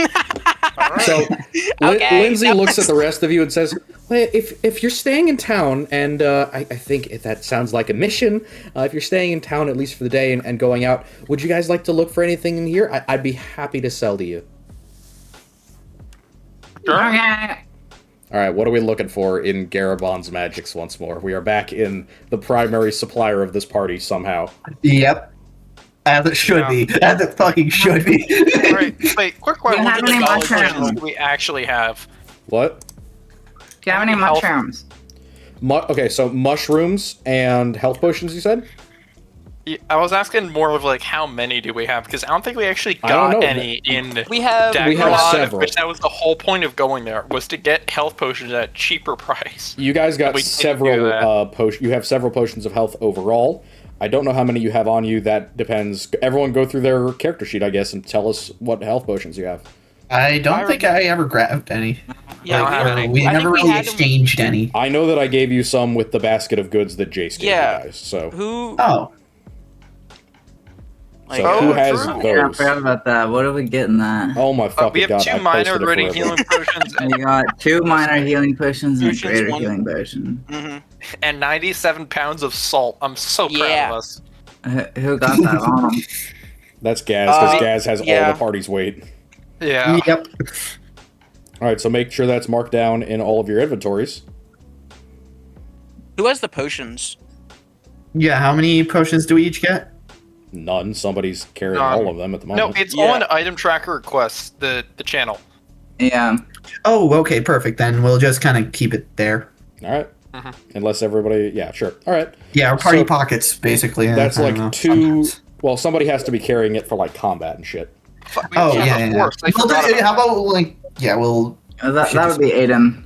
So you want me to just pocket all of them for now and just Yeah. because I'm For probably now, but yeah, once we get into some major areas, then we'll yeah I'll we'll pitch one at distribute you. I'll pitch one of them at you like a baseball. No. Just actually, it'll be like BG3. You just fucking whip it at me when I'm down. Oh, yeah. Please don't do that. That doesn't work. I gave you guys the ability to do this shit as a bonus action for a reason. Yeah. It's a free action to feed it to yourself, a bonus action to feed it to a friend. Oh, Yep. sweet. That's much still better than very good. flinging it at a person. Yeah, or it taking an entire action to drink a fucking potion, which is insane. Is that what the rule was? Actually, Yes, that's what the rule Yeah. is. 5e Whoa. says eating a potion is a fucking action. I didn't know that. Yeah, nobody well, an action plays. is 6 seconds, right? Yes, nobody plays it with that rule because, well, nobody in their right mind plays it with that rule because then everybody would die. But I specifically say feeding yourself is a free action, 1 potion that takes your object interaction. Feeding an ally is a bonus action, but you need to obviously be within 5 feet. Mm-hmm. That's understandable. All right. So, what are we getting? I heard potions and I heard mushrooms.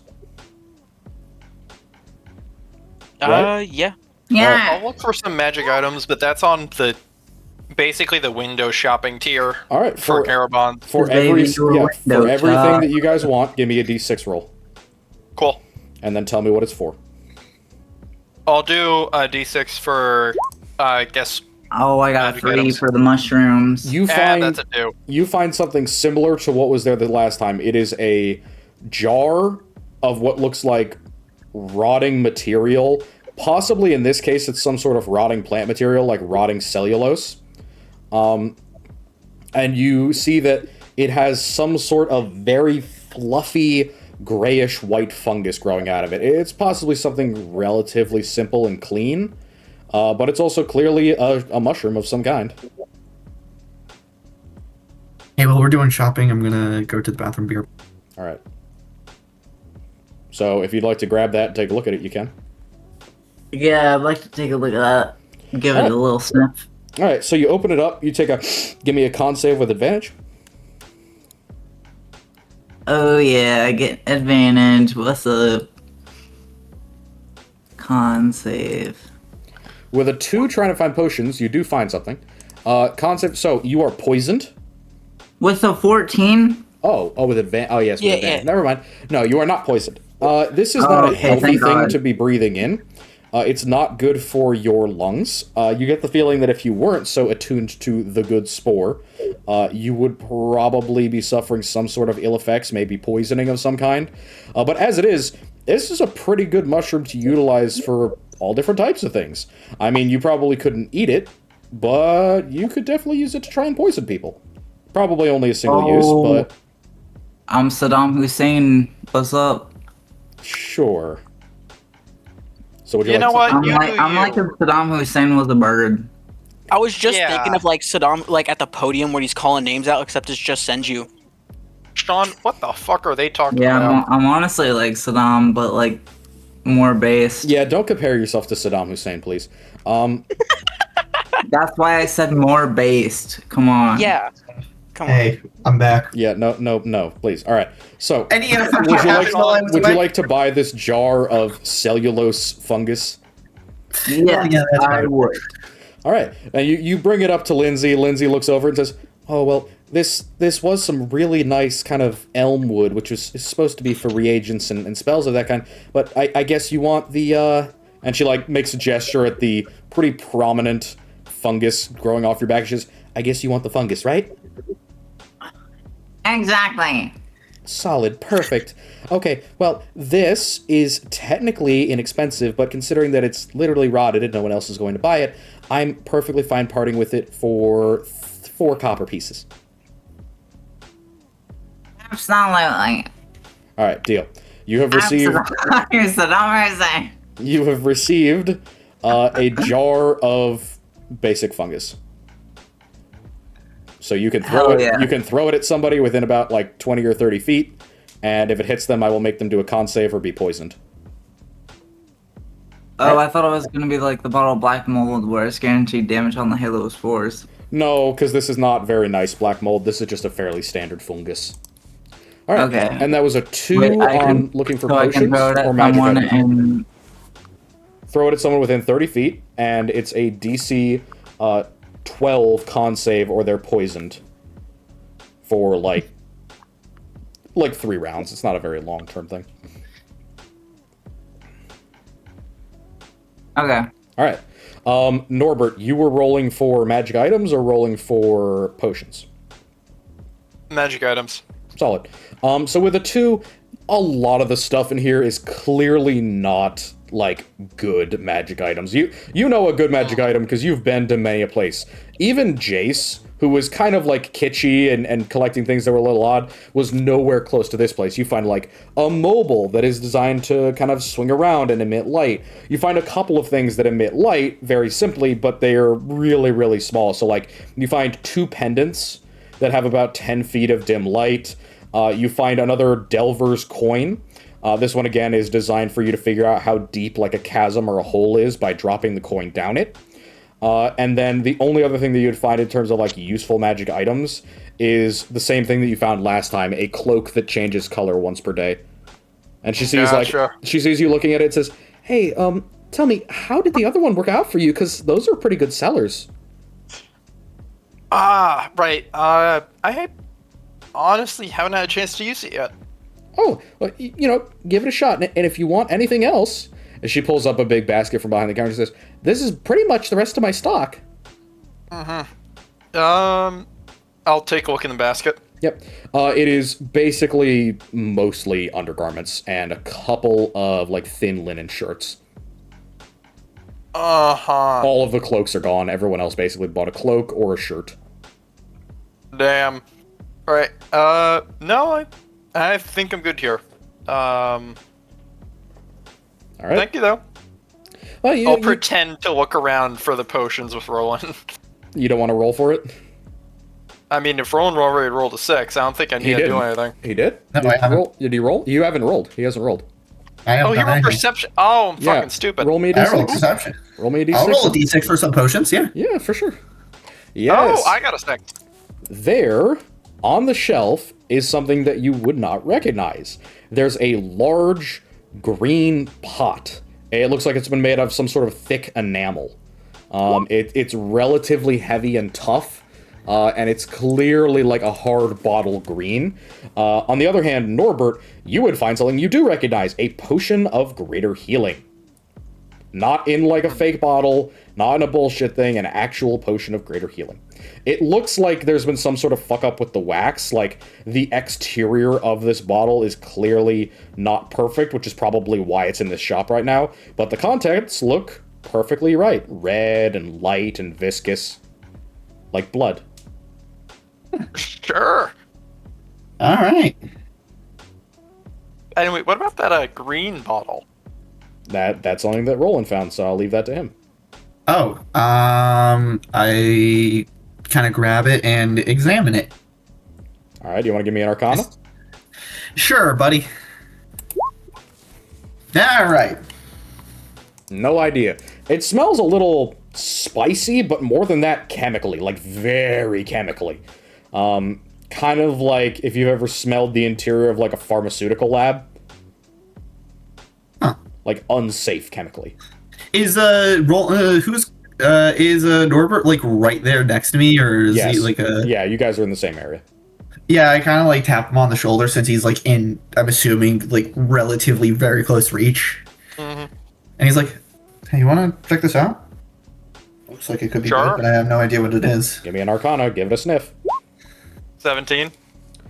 Potion of haste. Oh! We are buying that's that. good. Yeah, grab that. I'm just going to take you at your word, and yep, I am going to buy it. Alright. Are you bringing over the greater healing potion? Absolutely. Alright.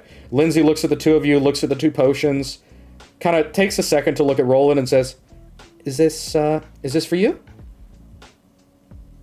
For the party.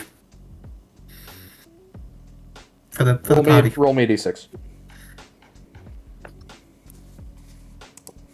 Oh. Sorry. You're good, just d6 me. Oh! She nods her head and says, perfect. Well, these together, and she like takes a look at the label and says, oh, I know what that is. These together are 2 gold pieces and 4 silver pieces, please. Got it. I can cover it. He's not even gonna question it. Two gold pieces and 4 silver.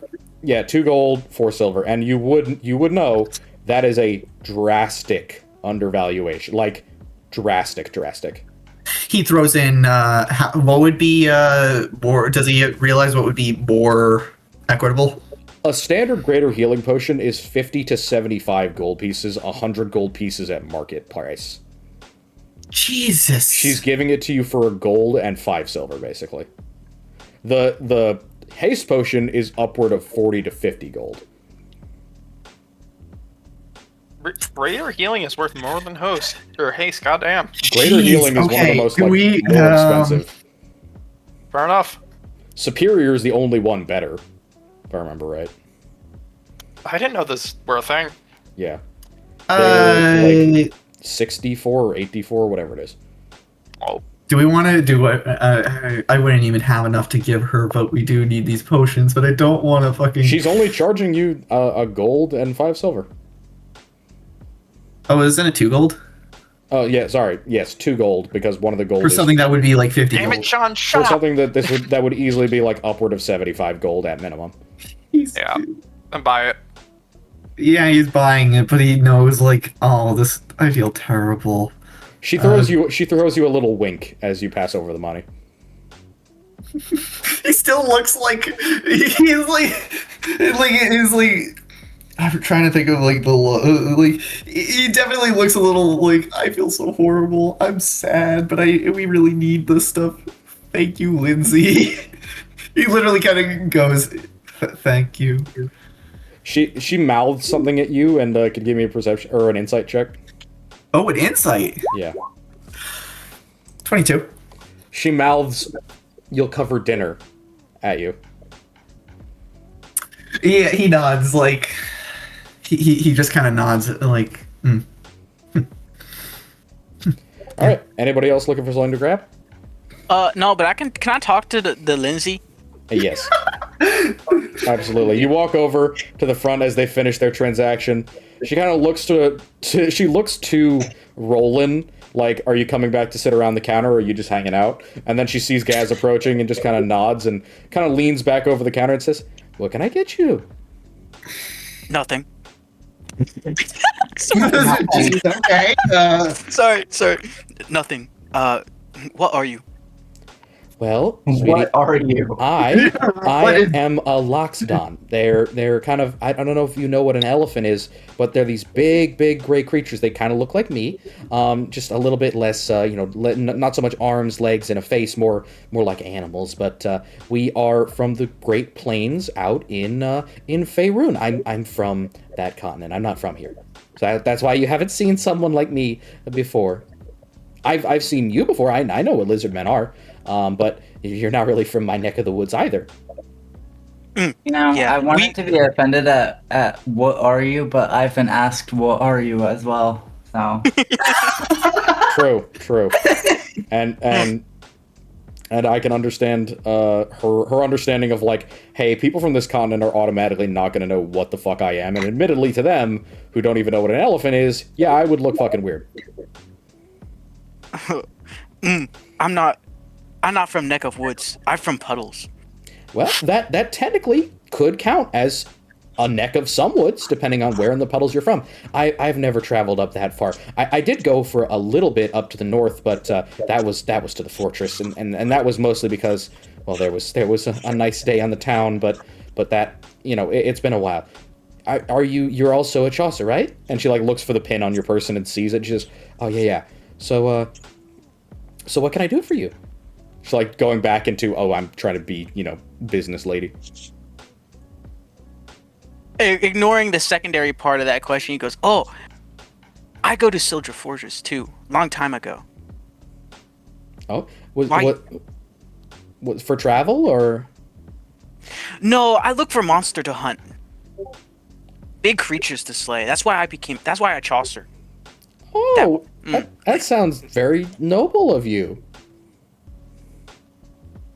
There's like a good like half-second pause as like for like why hunting would be noble. There's Yeah, just like a She clearly regrets saying it as soon as she does.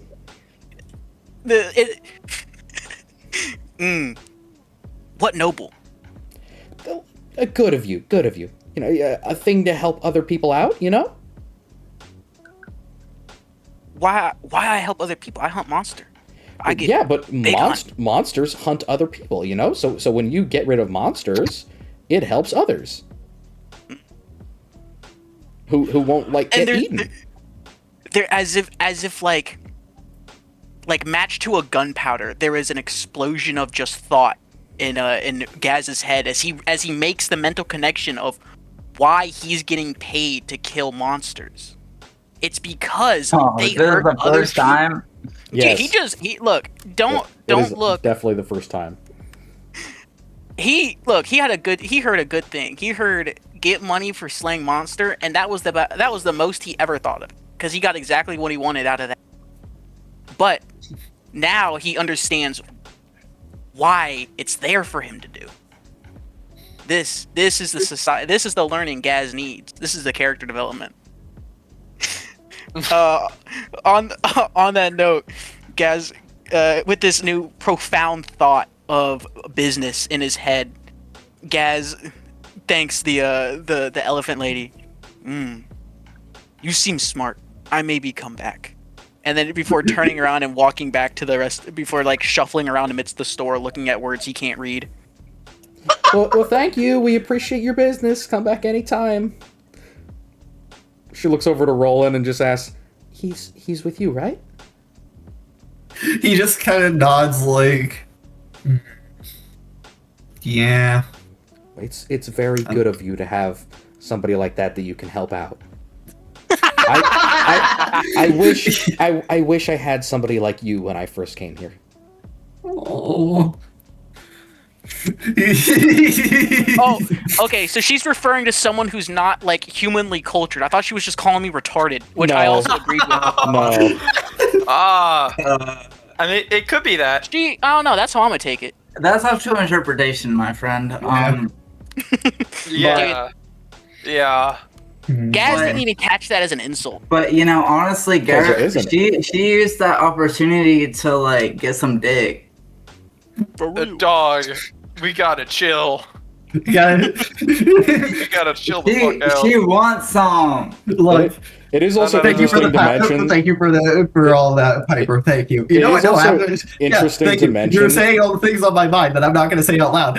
It's also interesting to mention. I have that gift of people. I say the things that nobody is willing to say, but is thinking. I have that gift. Okay? I will say, it's also interesting she says that, considering that her husband was from here and brought her back to here. So however you want to interpret that is perfectly fine. Fair enough. Mail order wife. I mean, he did go to get her, but close enough. Order and pick up wife. 90-day fiance, unironically. Yeah, actually. Holy shit. Damn. Yeah. Oh, It was his exact words is, "I'm not going home without my Faerunian princess." So are we buying anything else from Garabon's Magics, or are we going to go somewhere else for our 100 GP diamond, etc.? I'm not shopping anymore. Does anyone else have anything? No. Do we want to not being able to cast Revive? Do we don't have Or Revivify? I don't think we have enough money for a 100 GP diamond. How much money do we have as a party?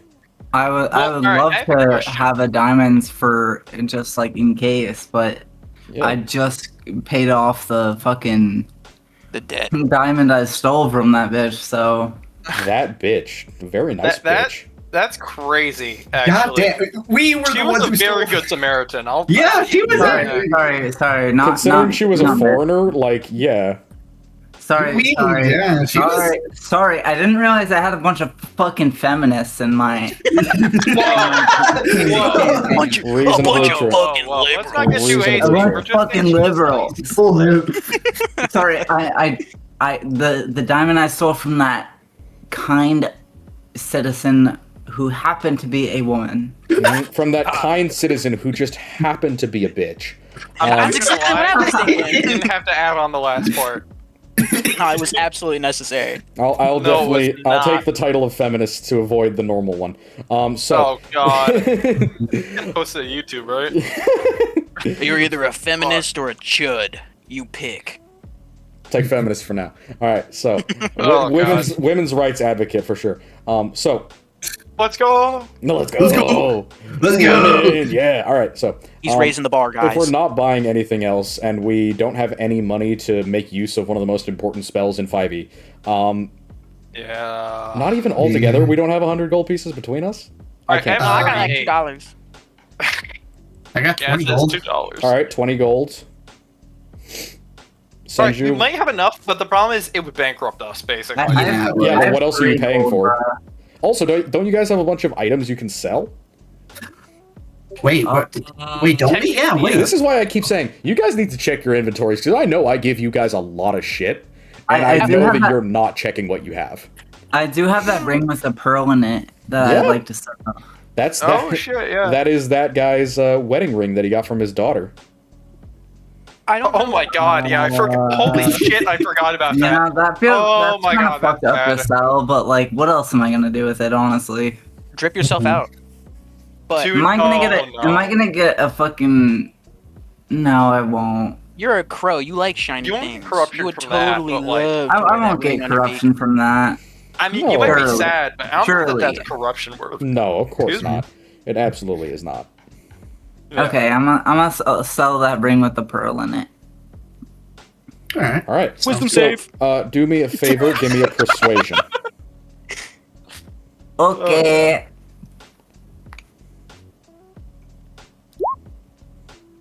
That is a Not 15. 15. All right. Yeah, you are able to get a whole 3 gold pieces for that ring. Damn! Really? Only 3 gold? Damn! Whoa. To be That's fair, good. 3 gold is more Only than that guy 3? makes in That's a year. 3 gold is pretty fucking good. Also, remember For- we're by the coast, so a ring with a pearl in it. How rare is Right. that? Oh, probably pretty common. Yeah. It's Damn. definitely Even still, relatively that's- common. 3 Good gold thinking, is a though. solid amount, guys. I'm gonna be Yeah, real. that's a pretty. This is Okay, that's yeah. that's 3 bands. That's 3 bands for a ring. Yeah, 300. Also, DM, Yeah. I have a quick question regarding water consumption. I know this is off topic. When we go in someplace to buy food, Yes, do we it's refill assumed all that of you our get water yes, skins? yes. You refill water skins and you drink enough for the day. Cool. Water Okay, cool. is generally not something they charge for. Awesome. Water is Nice. very, very inexpensive, mostly because A, desalination, B, wells. And before you Awesome. ask, how do they do desalination? The same way that everyone does it. You boil fucking seawater and you get the fucking shit that comes out of it. Yep. Interesting. Done forever by almost every culture on the entire earth. Alright. Yep. So- Do you want to go watch? Sorry, go Is ahead. that it? Is that all of the shopping we're going to do is selling the ring? Do we not want to try and buy a diamond? We might also be able to negotiate down because you guys are Chaucers, so... I was gonna say I have a set of ringmail armor I picked up somewhere. Now I'm not gonna wear it. I think we should have Roland try and negotiate. Yeah, do you want to grab? Yeah, Roland does. Well, Will be. Roland, that- can leave for a moment. That Be like, depends. give Roland, me a diamond and I'll give you some dick. Roland, that does kind Oh my of depend. As you get up and you see Oh, your wait. friends leaving to go do their shopping, Lindsay kind of looks at you and you get like the momentary like flash of puppy dog eyes just for a second. Yeah, you can't. Immediate I'm fold. sorry. Immediate fold. He immediately folds. I'm sorry. He immediately folds. Hey, it happens. It happens. He sees that. No, he's folded. I'm sorry. Yeah.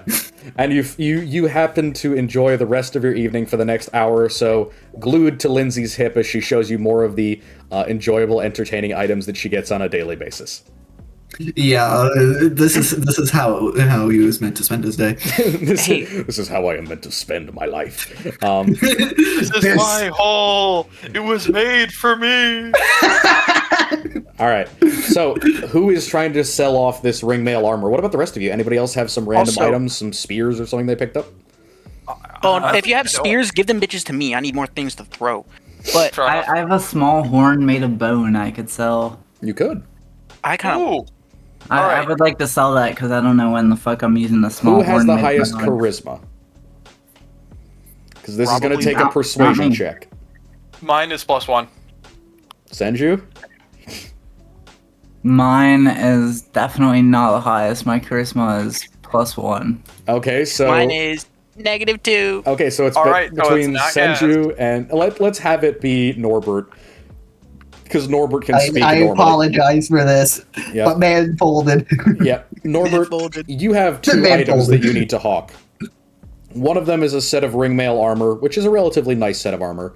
And the other one is... What was it you guys were selling? A small bone horn. Alright.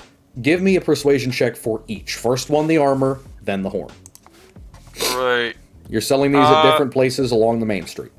Oh, I also have a quick quill, actually, so make it 3. A quick quill. Okay, quick quill, that works fine. I don't know what the 3 fuck that persuasions. is. It's like a quick quotes quill. It takes dictation. It's a magical item. Yeah, I'm not Okay. gonna use that, so... First one is the soft 20. You get 22 gold pieces for the set of armor. Oh, Awesome. I don't know where I Armor is, got worth that Holy from. shit. armor is worth a lot of money, guys. No, fair enough. Alright, so that's... I'm just gonna put this in my fucking platinum bar for Yep. just the amount of gold I get for selling shit, and then I'll convert it later. That's fine. Alright, so that's 22. Yep. Alright, next one. Oh, that's performance. Doesn't count. Yeah, fine. Persuasion. That's a 9 as well. Karma! So that will be a Karma. total for the horn of 6 copper pieces. Wow. Damn. It's a Wow. literal knickknack. You sell it to a child for like pocket change. Alright, now fair enough. Will And Timmy is finally, making the better use quick out of quotes- it than us. The quick quotes quill Alright, from persuasion. Harry Potter.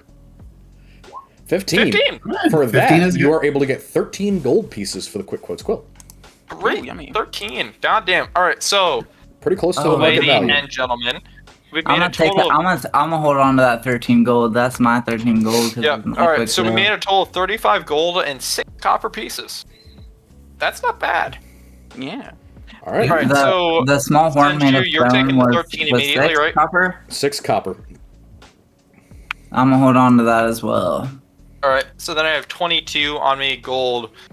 Should I distribute that even? How do I distribute that even? That was Who picked up the chainmail? no. It was I had the ring mail, but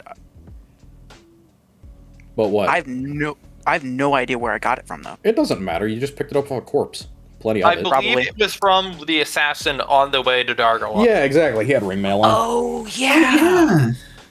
I forgot I stripped that boy for his shoes. Yeah. Yeah. And I told you not to eat them. Yep. Yeah. I got about 20 gold now. Cool. Solid. So how much gold does the party have as a whole, so I can bankrupt you?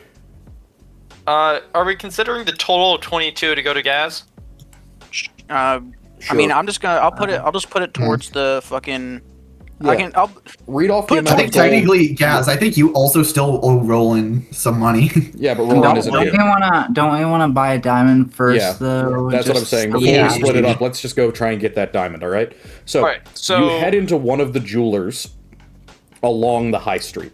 This specific one is one that specializes in essentially cut and uncut stones. And you pick it because it has a couple of like sorceress icons or clearly magical items in the windows. They're clearly like on the cheaper side as far as magic items go. Like they just produce light or they project some sort of map or like visual out on the ceiling or above themselves. There's a older, kind of middle-aged looking tiefling in a pretty heavy robe. He's leaning over the counter and reading a newspaper when you come in, and he looks up and makes a bored hand with his like long talon-like claws and kind of, welcome. What can I do for you? Diamond! We need a diamond! Revivify? Yes. Yeah! I have a basket for those. And he walks into the back of the shop and comes out with a little box maybe about a foot wide by around 6 inches tall. And he pops it open, and there's several depressions that are empty, but there are 3 that are full. He points to them and says, guaranteed, these ones will work. I've had them checked by other appraisers and by people who can cast the spell. So, each of these, market price. They're not clean, but they don't have to be for you. Uh-huh. Thank you! They're clearly a little bit cloudy. He says, how much you looking to spend? All right, group huddle. What are we thinking of charging this guy for him? No, he's charging you for them. Wrong. You know yeah, what I mean. we're buying the diamonds from him, bro. Yeah. Mhm. What are we thinking? Like, do you want to go as... Alright, first offer, do we want to do 50? First offer, let's do 80. 80? I feel like that's what we're going to end up at, though. Well, let's understand that. Try starting at 75. See Okay, where that gets you. 75. Yeah, 75. I can do that. Alright. Yeah. We're looking for finding one for 75, since it's, cloudy, it's not a good cut, We're Look, looking for... We both know what this is for. I'm not gonna lie to you. I'm not gonna charge you 100 gold because I know that you people do good work. I've had meetings with you people before, and I know that most of you are good folks. So I won't charge you full. But that's a little bit below what I can get for these on the open market, even if I were to sell them right now or put them in settings. So how about 90? Quick question, how much do we have? Real quick. I have about 20 golds myself. So 20. From my gold combined with the ring mail that we just sold, I have 60 on me. So that's total of 70. And then, Gaz, how much you have? None. I have 2 gold. We can't 6 afford silver. 90 gold at present, I don't think. I don't think you can. So Fuck. what are you What gonna do? about- I'll tap 20, but I just can't give it to you right now. But Perhaps you could give him a counteroffer, as if you were haggling? Yeah. Uh, go to how 80. about 80? Yep. Persuasion. Alright. I'm persuading them. Oh. 85. That's as low as I'll go. That's all of our money. 85. I mean, for a diamond worth 100 gold pieces, that's honestly a good deal, How much do we need? We're talking about a party member's life right now. Very true. That is true. It'll bankrupt we do us for get now, death but we save, can just go and back we to the have pit. healing potions. Exactly. And we have healing spells as well. I don't. Oh God. How about 80, and we'll do. If you have any tasks that you need done, we'll do that for you as well. Perfect. He considers for a minute and says, 80? And if you find any gemstones on your journeys, I want an equivalent to this. And he points at the diamond and he says, I want an equivalent value to this, half price. So another 50 gold. If you find another gem like this, yeah. Yeah, we have to sell it to him at 50% price. Fuck no. I mean, how That's so bad. often have we found gemstones thus far? I We say said take the if, deal. and we don't actually technically have to go to and- him for this. There's And other I gem know sellers. Luke is gonna make us encounter gemstones like a gazillion times more often now, but like how No, you often wouldn't. have we encountered gemstones thus far? Let's be real. I mean, if you guys never. if you never come across another gemstone, or if you never come back here, then technically you've paid. True that. True. But if he can prove that you've come back and sold gemstones to anyone but him, then that might be a problem. So, True. worst case, just don't sell gemstones in Sidra. At least not in Because- Cuesta. Oh yeah, Cuesta, sorry. Sidra is the name of the continent. Correct. Yeah. And the primary Um, goddess. True that.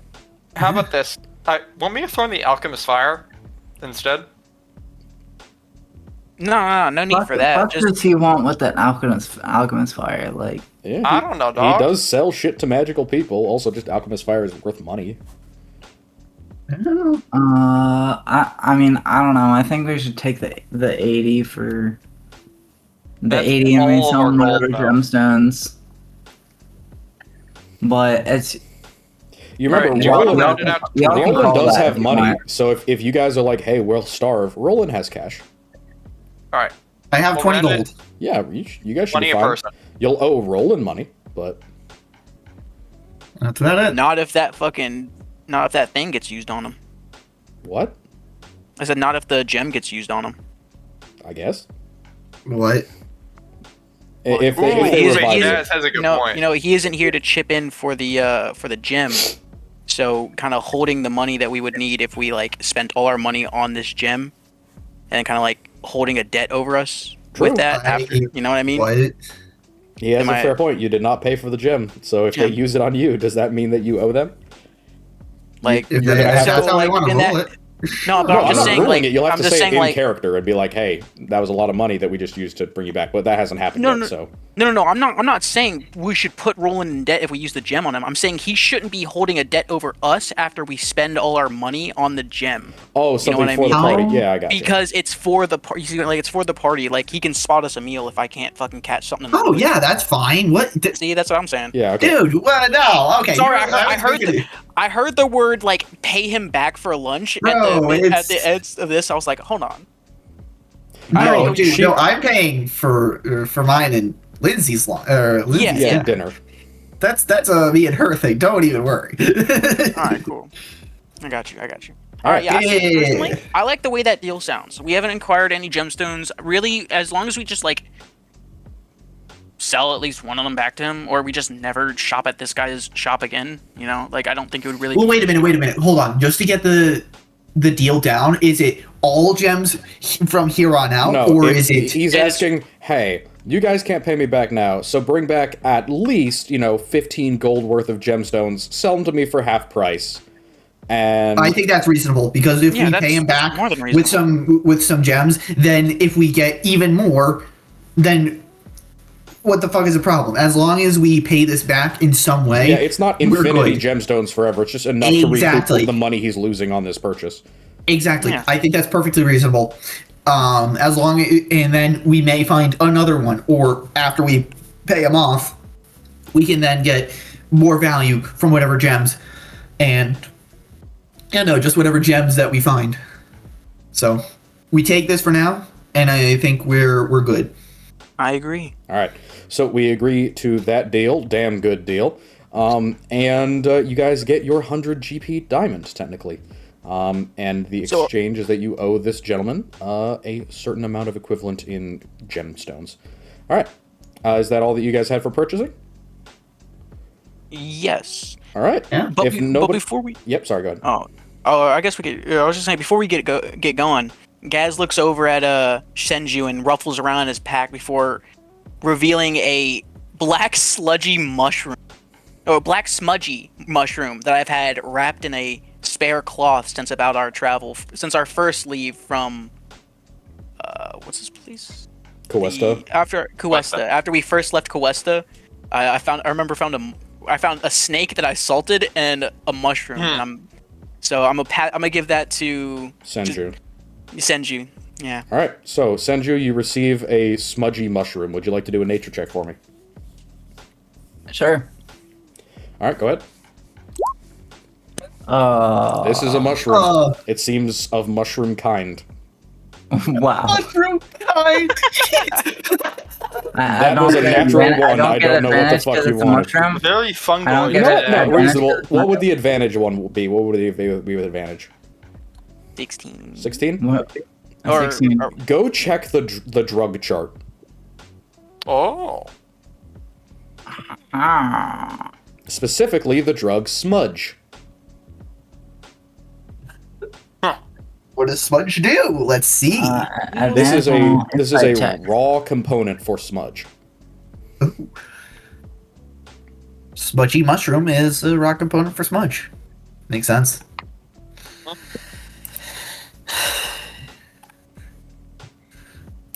Okay, All right. So write that down. good. Is that all that we have for now? Nothing else, or what is it? What else? Oh, and I have 2 unidentified potions in my inventory, and if I remember, they were from that first drow bitch that I sneaked off. I sneaked them off out of her pocket when the police was taking her away. Yeah. I remember one of them was green and one of them was like silver white. Yeah, one of them is an invisibility potion, and the other one is goator poison. Okay. So you may mark those down as go, wait, or poison, and a potion of invisibility. Minor invisibility. Or no, normal invisibility. Just standard. Wait a minute. Didn't I pick this up? You picked them up from the second guy. He got them from the first lady. Ah. Remember, they gotcha. were twins. They were twins. Yep. Ooh, with their fuck-ass, lanky-ass doppelganger brother. No, that guy was unrelated. He was just a doppelganger. Damn. They're just fucking roaming the streets. Yeah, pretty much. Well, usually either in disguise or elsewise, but yep. So,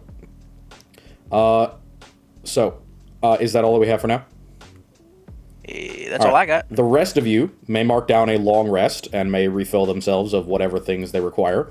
Roland, on the other hand, you finally have the opportunity to once again be alone and not be bothered by your party members. After an hour of relatively innocuous running of the shop, you notice that once again, only a couple of people come in here. Most of them are looking to drop things off, essentially to throw things at Garabon's magics to kind of get them out of their inventory. And Lindsay kind of happily entertains them and looks through the things. Some of them, they know what they are. Others, they've just kind of picked up. And she, coos kindly over it and pretends like these are all good things that she's going to be able to sell to people, even though you could pretty much tell that she's kind of trying to salesman it, but also she's like, okay, I'm not going to get nearly as much money as you would have selling it at your shop. But by the time that the business is over, she leans back and pushes her arms up in the air and looks over at you and says, "Time to close up the shop?" I guess so.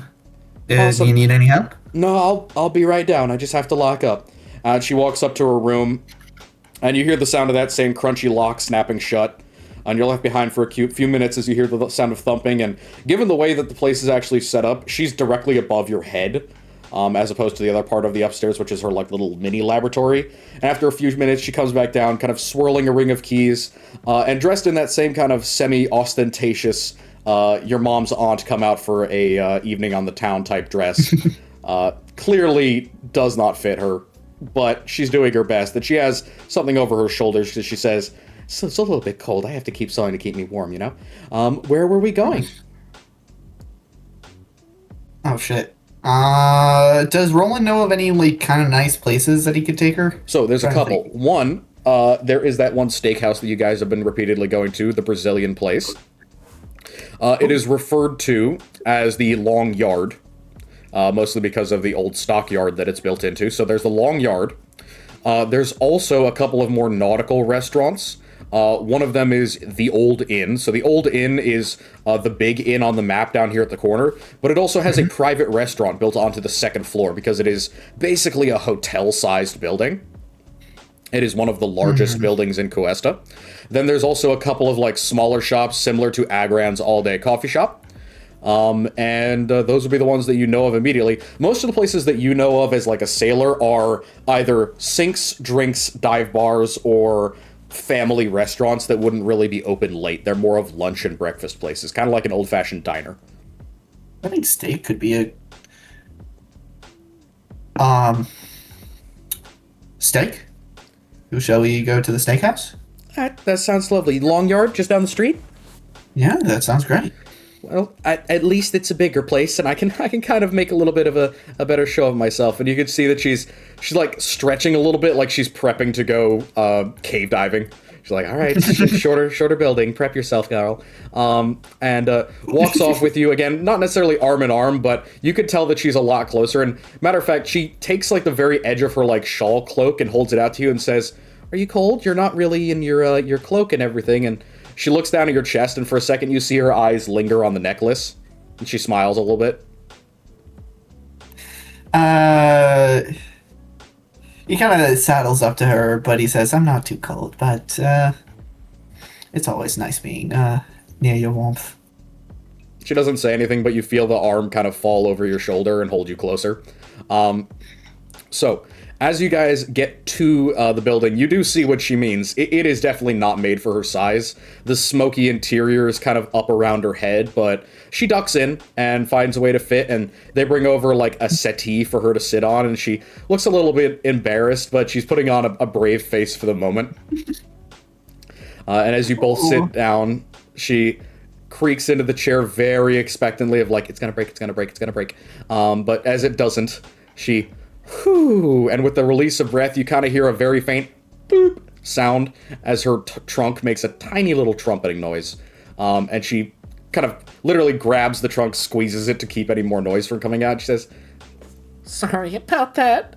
Just trying to, get comfortable." There's nothing to be sorry about. Just, please, just. I actively kill Sean with how. You're actively murdering me. I actively kill Sean. NPC. Yes, I do my best. Yeah. He literally can't find the words. I'm working that into the bit. Entirely reasonable. Entirely reasonable. So, as you guys share a lovely meal together, she is going to ask, well, if you're going out tomorrow and everything, I really hope that you take some time tonight just to try and relax, genuinely, because I know your friends are all going to be drinking and enjoying themselves. Please, have some. And she passes over a glass of wine that she ordered. She ordered 2. She hands it over to you and says, please, just try and relax. I wouldn't want you going out tomorrow and having all these journeys and everything without, some feeling like you could always come back. Because I know that you said you don't really have family in Cuesta, and I don't know if you were living with anyone before you were a Chaucer, but just, I know how seamen sometimes end up in their watery ways, and they don't really have somewhere to call their own all the time. True enough. But I do have you. And he takes a sip of his wine. She puffs out her chest a little bit, and you watch the embarrassment fade away from her face, and she says, "That's right. You absolutely do. You are a." You watch the jaw move and work for a second as the brain tries to figure out what to say, and she finally ends up with a very loyal customer. And she nods, pretending like that's enough. And then she just quickly moves on from that statement by saying, I know it's very uncomfortable to talk about, but if you ever do need to talk about something like that, it's not really good to keep it up inside. I mean, when you're really feeling down and everything, it's important to know that you can always talk to somebody. Do you know any of your friends from your party? Did you know any of them before you were a Chaucer? No, I didn't. I remember getting into the room where I was to meet all of them, and there I was struck with Senju, Gaz, and Norbert. They're all kind of not from here, right? It seemed like at least a couple of them were from the puddles. Yes, I believe it's Senju and Gaz. I don't know about Norbert.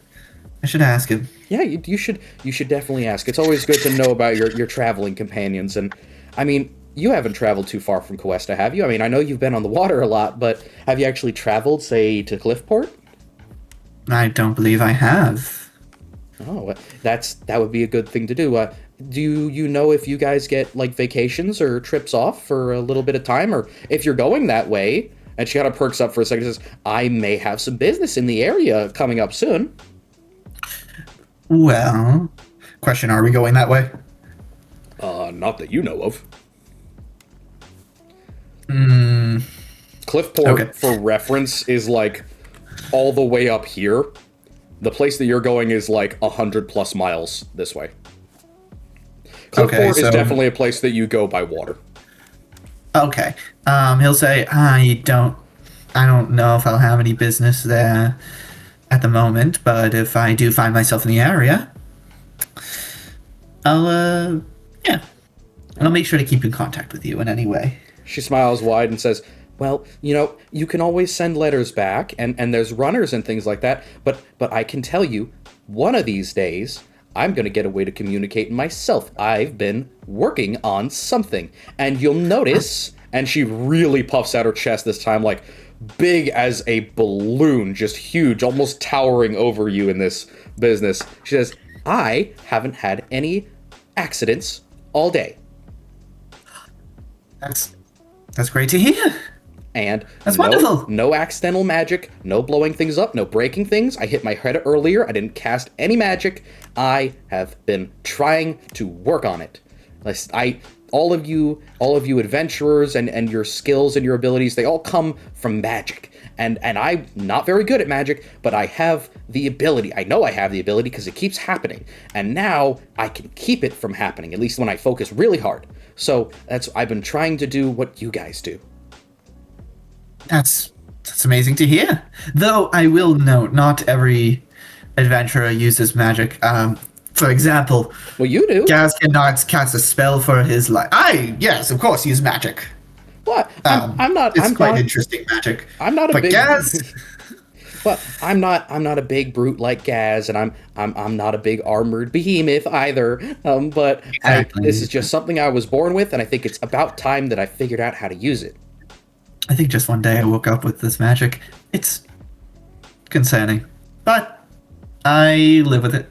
I understand. For a long time, that's exactly how I was. Because, like I said, I was born with the ability, and that just was never part of my life. I dealt with it kind of like you deal with a cold or something. It was avoiding it most of the time. But I feel like even if you don't know where it comes from, it's good not to let a skill lie. Because what else are you going to do, right? I mean, it might be dangerous for you to not know where your magic comes from.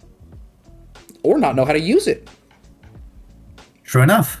I do know how to use my magic, at least.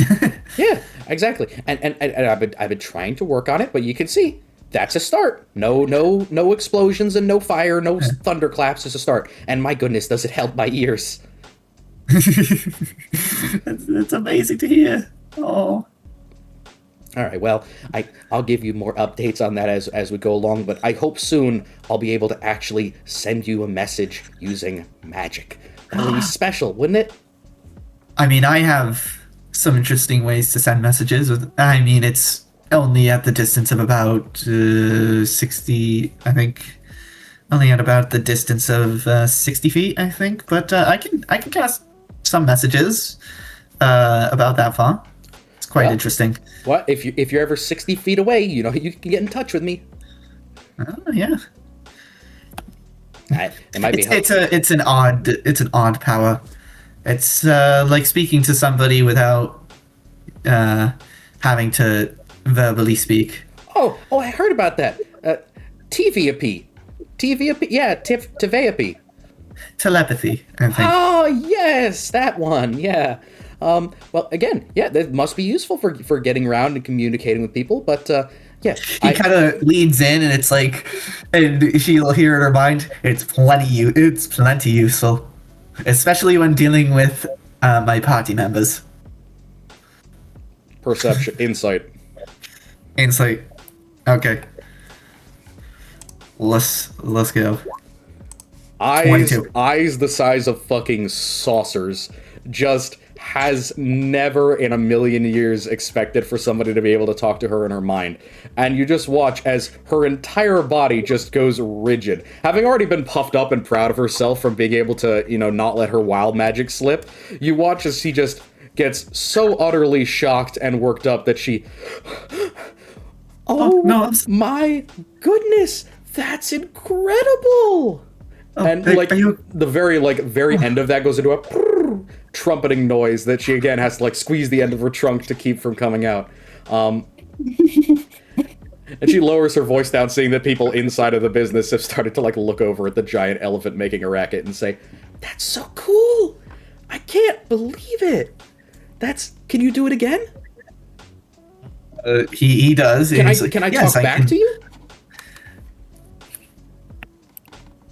Let me just read. Yeah, check on the ability. I'm pretty sure it doesn't let them talk back. Hold on. Yep. Yeah, it does not give the creature the ability to respond to you telepathically. He'll say in her mind, "No, I'm sorry. It's a one-way thing." All right, perfect. All right. She says, "Well, even even with that, that's still absolutely incredible. I'm very, very impressed with you, and hey, maybe I'll be able to do something similar one day as well, but, you know, in the meantime, and she kind of calms down a little bit and releases a little bit of the absolute pent-up steam that's definitely burning in her head and chest after she just got that shocking experience of telepathy with Roland.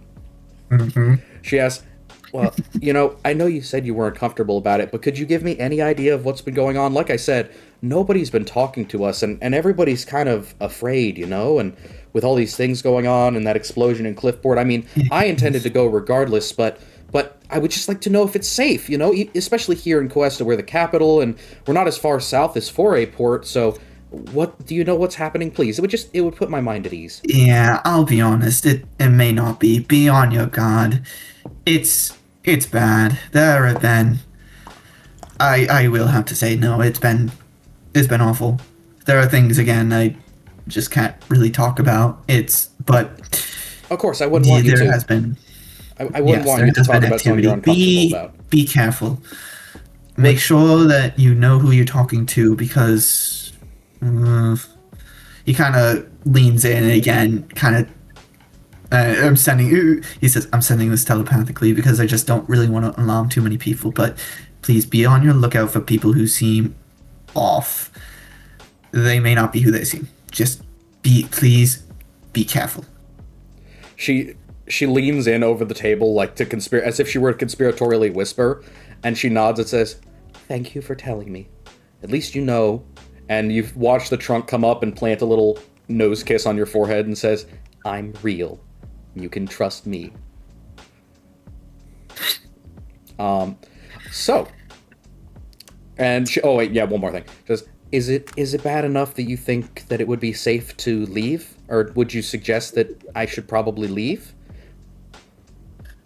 Coesta, or maybe just get out of Sidra itself for a couple of weeks. I mean, I do want to take care of my business, but I can't really be in the middle of something this dangerous. If something like Cliffport's going to happen, it's going to happen right outside of my shop. I don't...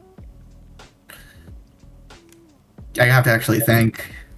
That would be really depressing to just send her right back to Faerun. It would be incredible. Like, you can see in her eyes that she's like, I don't want to go. But if you, a person who I trust, is like, it's about to go down, I can't be stuck in a war. I am more civilian than civilian. I think Cuesta should be okay. It is the capital. But definitely be careful if you're moving around. I don't think things are going down just yet. But keep an ear out. Oh, dude, if I were Luke, I would so kill Lindsay Garabon. Oh, if that happens, things are gonna go watch your real mouth. bad. Watch your mouth. Please don't say that. Please don't. I'm just saying if I were Luke, because I think that would make for a compelling story. But I'm not. That's like immediate. That's gonna be like immediate 20 corruption for my dude. That's gonna be trauma out the wazoo. I am not so trite and pathetic that I have to think of things in that way, and none of you will ever predict me. I'm gonna ignore that sneak. Hard disagree. Yeah. But moving on. Sneak.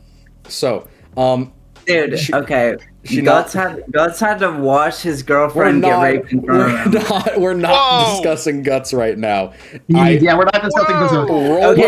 That was peak story, okay? Roland and Guts are about as far from each other as you're ever gonna get. And I will never have a character like Guts in any of my stories, because I do not include that level of sexual assault in anything that I write, for the most part.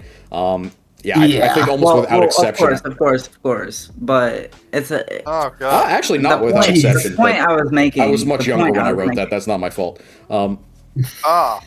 Yeah. Anyway. None of you knew Luke in high school. It's fine. Probably for the best. Yes. Yeah, genuinely, yeah. That's probably better that way. Yeah.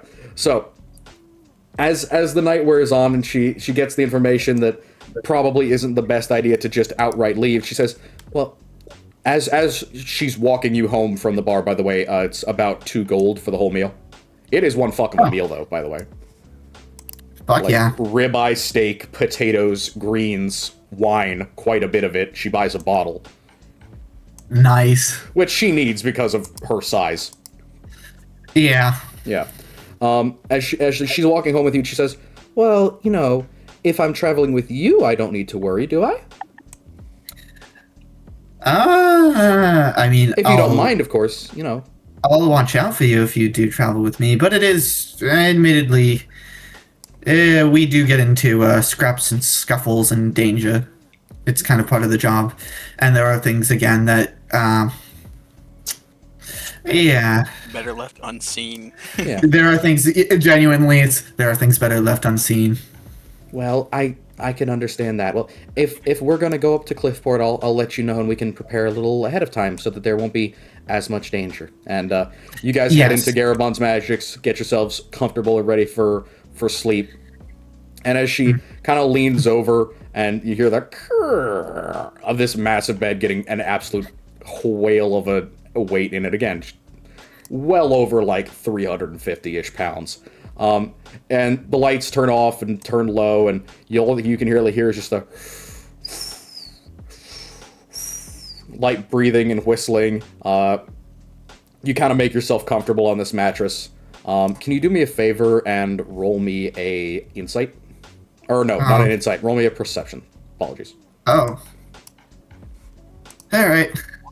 Perception? Can I use a talisman for that? Oh, you don't have to if you don't want to. I might as well. I think I get them at the end of a long rest. Reasonable. Yeah, and it's going to be an LR, so that's fine. yeah, exactly. So we might as well. Rolled in. Slash R. D4, might as well. +2, so that makes it a 13. Slightly better. 13.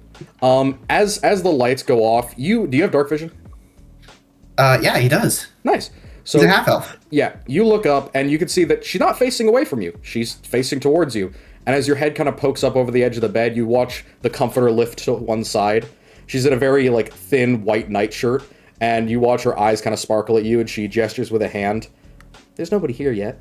You can sleep here. Ooh. Yeah. He, I don't even need to say it this time. There's a little bit of wine bold in that voice.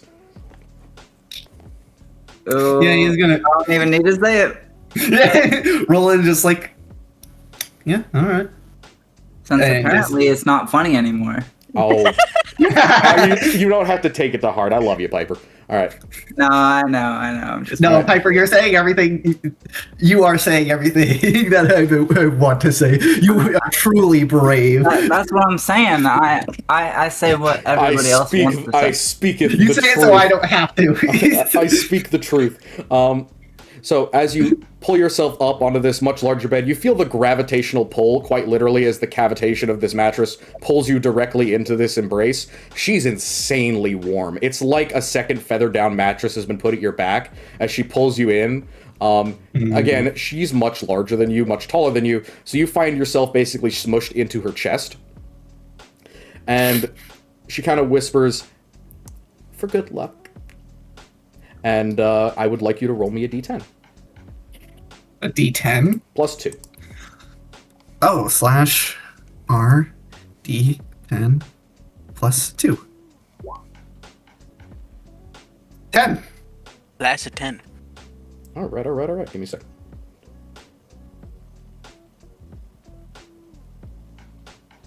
Okay. So that would be an 8. Damn. Okay. I would like you to give me a Constitution saving throw. Uh-oh. What would you... I will give you advantage on this because she's not necessarily trying to wring shit out of you. You spend the night with very little sleep. For a woman of her age, Lindsay Garabon has been living alone for several years. And the amount of pent up that she takes out on you on this first night together shows you that the wine wasn't the only thing talking when she said, "Hop up here." You wake up cuddled in bare-chested bliss. And even though you are beat to shit and you feel almost a little bit shocked, you're like, God damn, I didn't think that lovely woman was so ravenous. But as the morning sky comes upon you, you have dropped a level of corruption, and you have gained a D12 inspiration die. Oh, hell yeah! Oh, even got inspiration from getting some pussy. Piper, that's enough out of you. Alright. So you wake up in Lindsay's arms. Both of you are completely stripped, very, very sweaty, and probably not smelling the best. But as she wakes up, she looks down at you, and you just see a very, very uncharacteristic smirk. And she says, I can't wait to see you again. He gives her a kiss, and he responds. Yeah, there's no restriction. The trunk wraps around your head, pulls you up. Both hands squish you. You feel her legs wrap around the lower side of yours as you just get not crushed, but just melt into her like you're butter on top of a very large piece of toast. I can't wait to see you again as well. She gives you a kiss on the head, and then she stands up, still stripped, and walks over to get some clothes on, letting you enjoy the view as she does so. There's a lot of scratches on her back. Bazinga! Alright, so the rest of you wake up. Roland, I assume you get dressed and ready to go?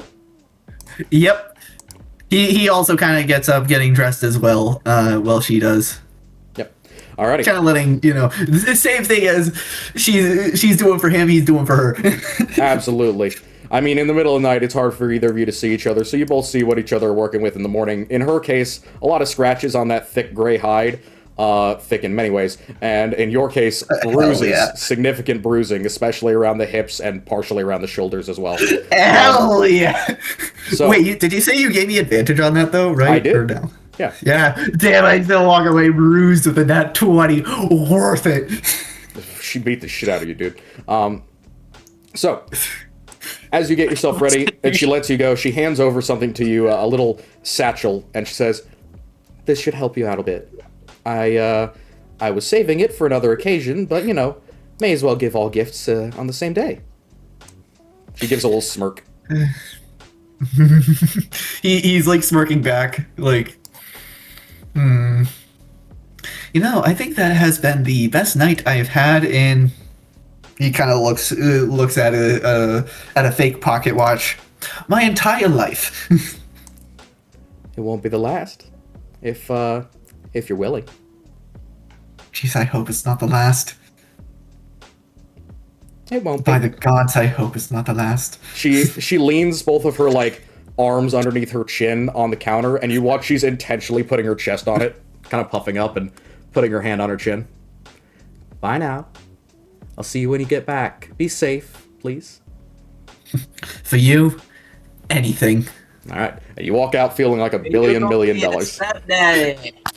Fuck yeah, dude! We fucking did it! Roland, my boy, has done it! Alright. The rest of you walking down the street to find Roland. See him coming out of the business with a satchel, his bag, his gear, and the biggest fucking smile you've ever seen on this man's face. The haggard, depressed look upon him has melted. With a skip and a limp where he's on his way. Damn right. All right. He's like, he has a slight limp, but you can tell he ain't feeling it too much. He's happy. Limp of a warrior. He doesn't. He doesn't even feel it. Battle scars, buddy. Yeah, exactly. Alrighty. Are we heading out northward? I suppose we are. Yeah. Okay. So, as you guys head northward. Wait. What? I look at him and I say, Manning partner? That is a good question. I was wondering, looks down at you, how do you... And just like... Takes a deep breath. One could say that, Senju. One could say that. And he keeps going. We knew it. All right. Confirmation achieved. Damn. As we head out to Elmwood, you absolute scum. As we head out to Elmwood, Whoa. who would Whoa. like? Yeah, whoa. I have to say something negative, or people will think I approve of this. Oh, true. You don't?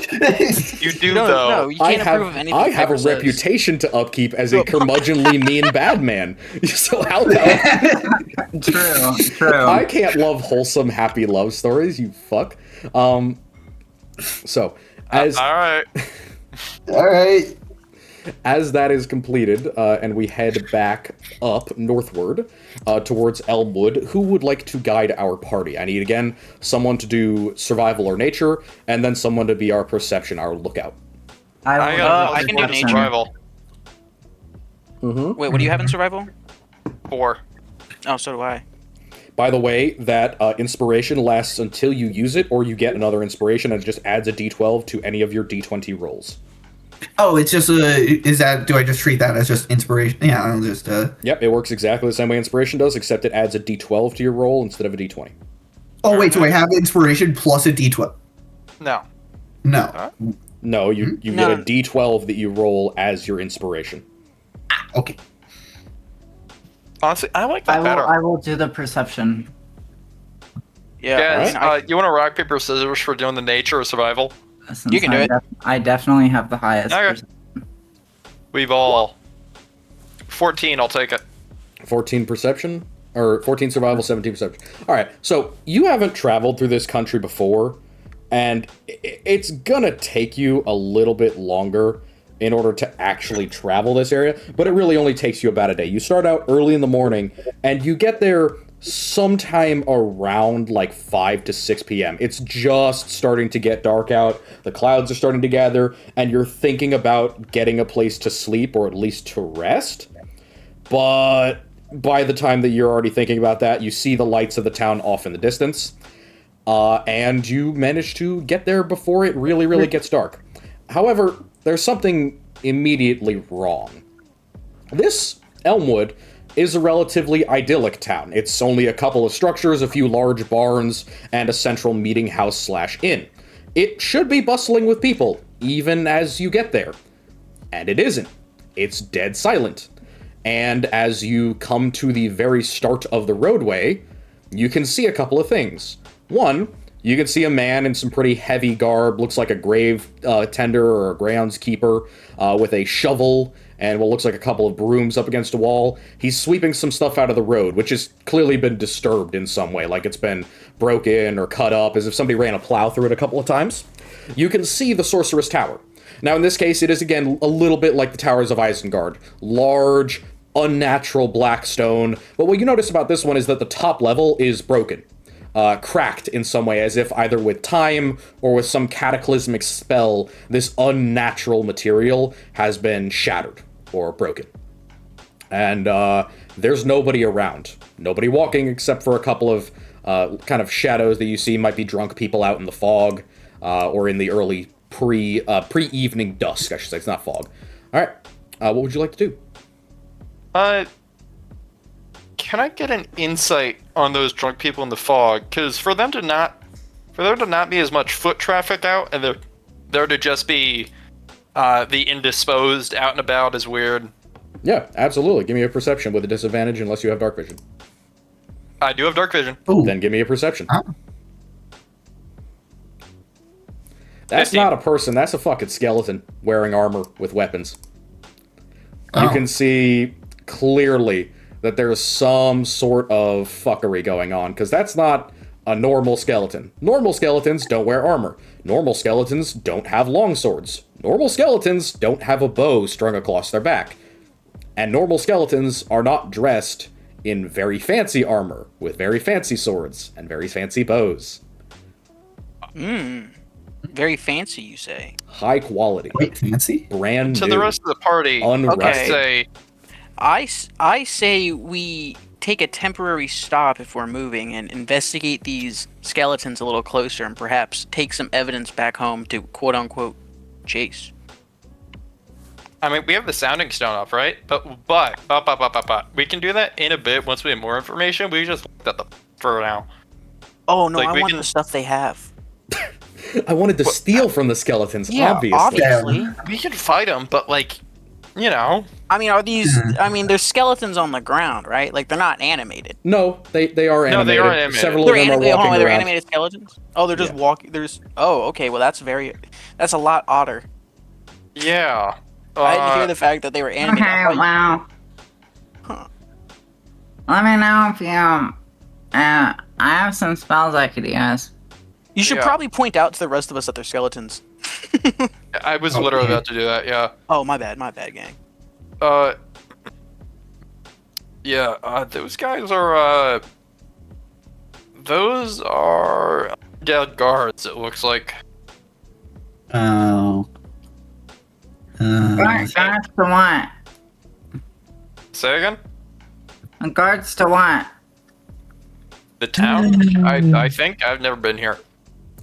Okay. Looks like Anybody with 2 brain cells to rub together would know that undead guards for a town would be rather odd. Yeah, I was just about to say. Yeah. Guards at all for a farming town would be a bit strange. Yeah. That. Why the guards dead? That not right. Why? I think the chunk of. I want to say Blackstone. That's not what it is. Obsidian. Obsidian. That's it. Yeah, I think the chunk of obsidian we found came from here. The one with the mark of Wrencher. Can I that's never cool. cast detect magic? Yeah, you can. Okay. Go ahead. You don't see anything within 30 feet of you. You are still a decent way off, even from the guy who seems to be like sweeping the road or digging up things in the road. He's clearly not a skeleton. Yeah. You want to talk to him, I guess? Yeah. Okay, yeah, Sure. sure. All right. All right. Who's going up? Should Roland, cause charisma man? I mean, I'll we can do it. follow you. Yeah. All Go right, for it, white boy. All right. Urine, we got white this. boy. We got this. Urine. All right. So What are we gonna go up and say to him? Why are there skeleton guards? Why are all these skeletons around?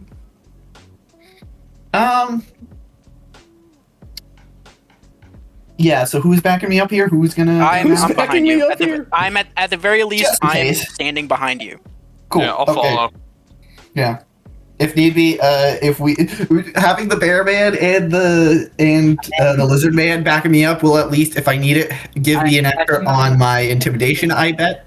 I think I can reason that. We're all behind you Cool. right now. Yeah. Anyway, Roland will walk up and just kind of make himself known and ask, "Hi, what's I was gonna come into town, but I saw some oddities from the road. What's going on here?" Oh, hi. Yeah, man. Yeah, oddities is one way to put everybody being dead and also undead.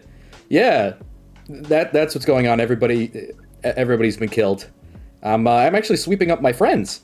And he gestures to a pile of like blood and guts on the ground, but not full bodies. Like you can see a set of intestines, what looks like a hand. And he's like, we sure did make a mess when we fought on this road. Oh, and he looks at your chest and says, "You too?" And he pulls out the front of his jerkin, and you can see there's a massive hole that goes straight through his chest. You can see the back of his shirt, like somebody blew his fucking chest open with a shotgun. And he pulls out a Chaucer pin and says, "Oh, good to see you're in good company, man. Go right on through. They're waiting for you." Why are you not dead? Who is waiting for us?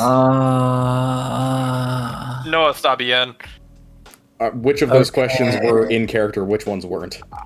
The Mine who was was in definitely in character. He asked, "Who we see?" Could you maybe elaborate? I'll answer those in order. First one, as for who am I? Well, I'm just my name's Jamison or Jacobson. Well, yeah, my name's Jacobson. He's turning into a guard. Fuck. He was supposed to be Australian.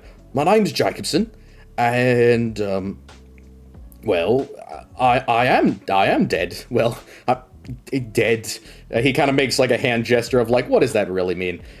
I'm dead in not the same way that they are. I've been reborn. Well, he'll explain it to you. I mean, I could take you to him if you'd like, but he'll explain it to you. I can guarantee you. I mean, he's going to do it to you, so why wouldn't he explain it, right? He told us what he was going to do, and then he did it, and now I'm here, and my friends are inside, and well, they haven't quite made it yet, but they'll get there. What the fuck? Maybe he'll do it for you if you want. I mean, Are there any corpses on the ground? There are piles of skeletons that have been stripped of their skin and organs, but none of them look like Chaucer's. Okay, can I cast Animate Dead on one of them? Absolutely. A skeleton rises, and he says, "Oh, so you're friends then? You have, the rings and all that? You're buddies of him, right?" He looks around, expecting you to know what he's talking about. A couple of you came through, like 4 of them, I think. They came through after I was already out, but before I came back. And how are those 4 doing? Four. They're usually 3. They're over at the tower. Oh, sorry. 4 humans, 2 not humans. Well, I don't know. None of you is a doppelganger, right? No. Oh, then yes, 4 of us and 2 not us. So the not us. Okay. Yeah, the not us are doppelgangers. I mean, all the things that have been going on, killings and the explosion. That was wild. We just got sent out for a reconnaissance patrol, and so they see what's happening up with this town that everybody said was getting attacked by bandits. It turns out it wasn't bandits, and well, I'm here now, picking up what we did, left behind, all that. Jacobson seems remarkably chipper. Good God. This is so fucking disturbing. So, yeah, can someone give me a perception? Can we all do it? Yeah. I'll do it. I have a +8. Let the bird do it. Oh my fucking God. Okay. Nice nat 1. Motherfucker. I love you, Piper. luck I love you tricked so again. much. I love the Piper luck. It's my favorite thing. This Okay. sucks. Well, that does not make me feel any better. Well, No, it doesn't. saying I appreciate you as a player, does that make Yes. I'm glad my roles are always convenient to you. They're not. Yeah, somebody, I know. The DM or us, that's a bad thing. would somebody else like to do a perception? Sure. Can I do a? Can we? Wait. What do you have for plus in perception? It's a +1. If you have anything I have else, a- please. I have I have a +2. Roll that shit, homeboy. Motherfucker. That's technically worse. Everybody sucks. Everybody's terrible. It's infectious. How the fuck is that actually worse? Oh my God. Norbert, go. Please. Oh. Save us all. Get above a 10. All right. Yes. His eyes and mouth are leaking the tiniest bit of green vapor, as if there were something like a candle or something else burning inside of his skull and producing this thin wisp of greenish black smoke. You're not sure if it's something physically burning or if it's some indication of what's animating him, but whatever it is, it seems to be doing a damn good job. You've never met an undead creature that could speak, vocalize, had emotions, and acted normal before. Hey. Yeah. what I was think. your, Oh, sorry. We I'll let should you- prepare thoroughly before we proceed further. Yeah. I was just about to say, let's take a step back, retreat a little bit from this whole area. Would anyone like to give Contact me Jace. another perception because some of the skeletons are walking by? They're not automatically hostile, and Jacobson kind of waves to a couple of them I and they got back off. Sure. I got it. Give me a sec. I Okay. almost want to inspect Jacobson. You Honestly. can. You can. Surely I will. can't get 2 nat 1s in a row. Don't worry. Surely. Yeah, Piper The luck. Piper luck strikes again. See, Piper, it's not all bad. The duality of man. The duality of It's only man. dead The 50% duality of the the time. dice, more like it. Duality of man.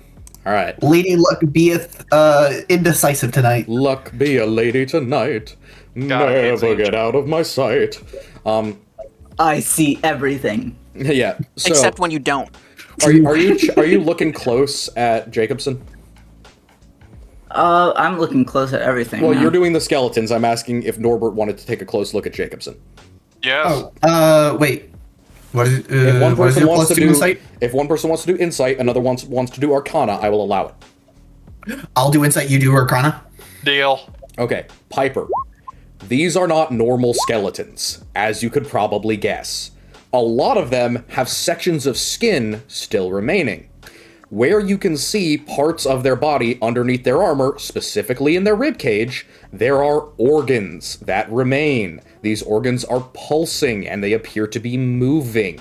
They have sections of skin around the hands, around the head, and around the face that continue to exist and don't appear to be rotting like zombie flesh. They appear to be in some way preserved. In addition to that, many of the organs that you see are not normal. They are either too large for the creature that they are in, for example, an extra set of lungs or 3 hearts, or they are not from the same type of creature. For example, you can see a clearly human skeleton that has the hanging wattle or like fire generation sac of a dragonborn, clearly grafted into its trachea. In addition, Oof. you see that all of the weapons and armor that they are using are not of Westland Alliance make.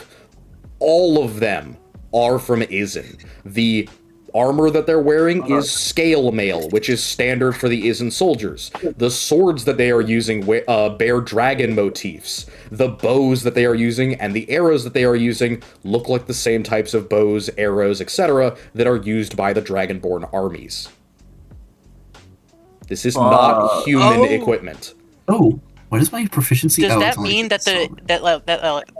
does that mean that Dragonborn patrol or that Izen patrol that went out into the puddles turned into this? That was a whole ass army. These are clearly mostly humanoid skeletons. There are no Dracoliths. There are possibly some non-human features, like if you were to raise a Dragonborn as a skeleton, it would look different. But most of these look like they've been, stitched back together, especially with the grafted skin and the additional organs kind of put into them. Okay, so this is just Okay, like these are the excess of the I just have a regular human skeleton. What? I just have a regular human skeleton, like when I cast Animate Dead. Yeah, that's one of the villagers. He's sweeping up their bodies. There were a lot of villagers. Most of the corpses are in front of you in a large pile. Oh yeah. Hey, I just want to get a confirmation. Did I actually get the benefits of a long rest, or am Yes, I of just? course you got the benefit of a long rest. Hell yeah.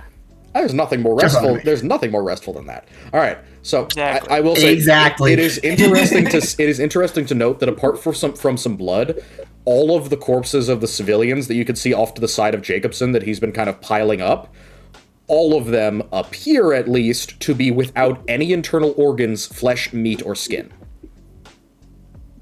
They've been stripped down to the bone. Uh-huh. Who was looking at Jacobson? Okay. We got a 19 Arcana and a 14 Insight. 19 Arcana, Yeah. Norbert, he's clearly held together by some sort of necromancy. You've never seen necromancy that would allow someone to maintain their personality, their speech, and their ability to use complicated tools like weapons. Skeletons can use basic, simple weapons like a rapier or a short sword and a short bow. These skeletons are using martial weapons, longbows, long swords with 2 hands, and full-scale armor. Jacobson himself is using the exact same equipment that he was using in life. Meaning he's essentially dressed up like a rogue.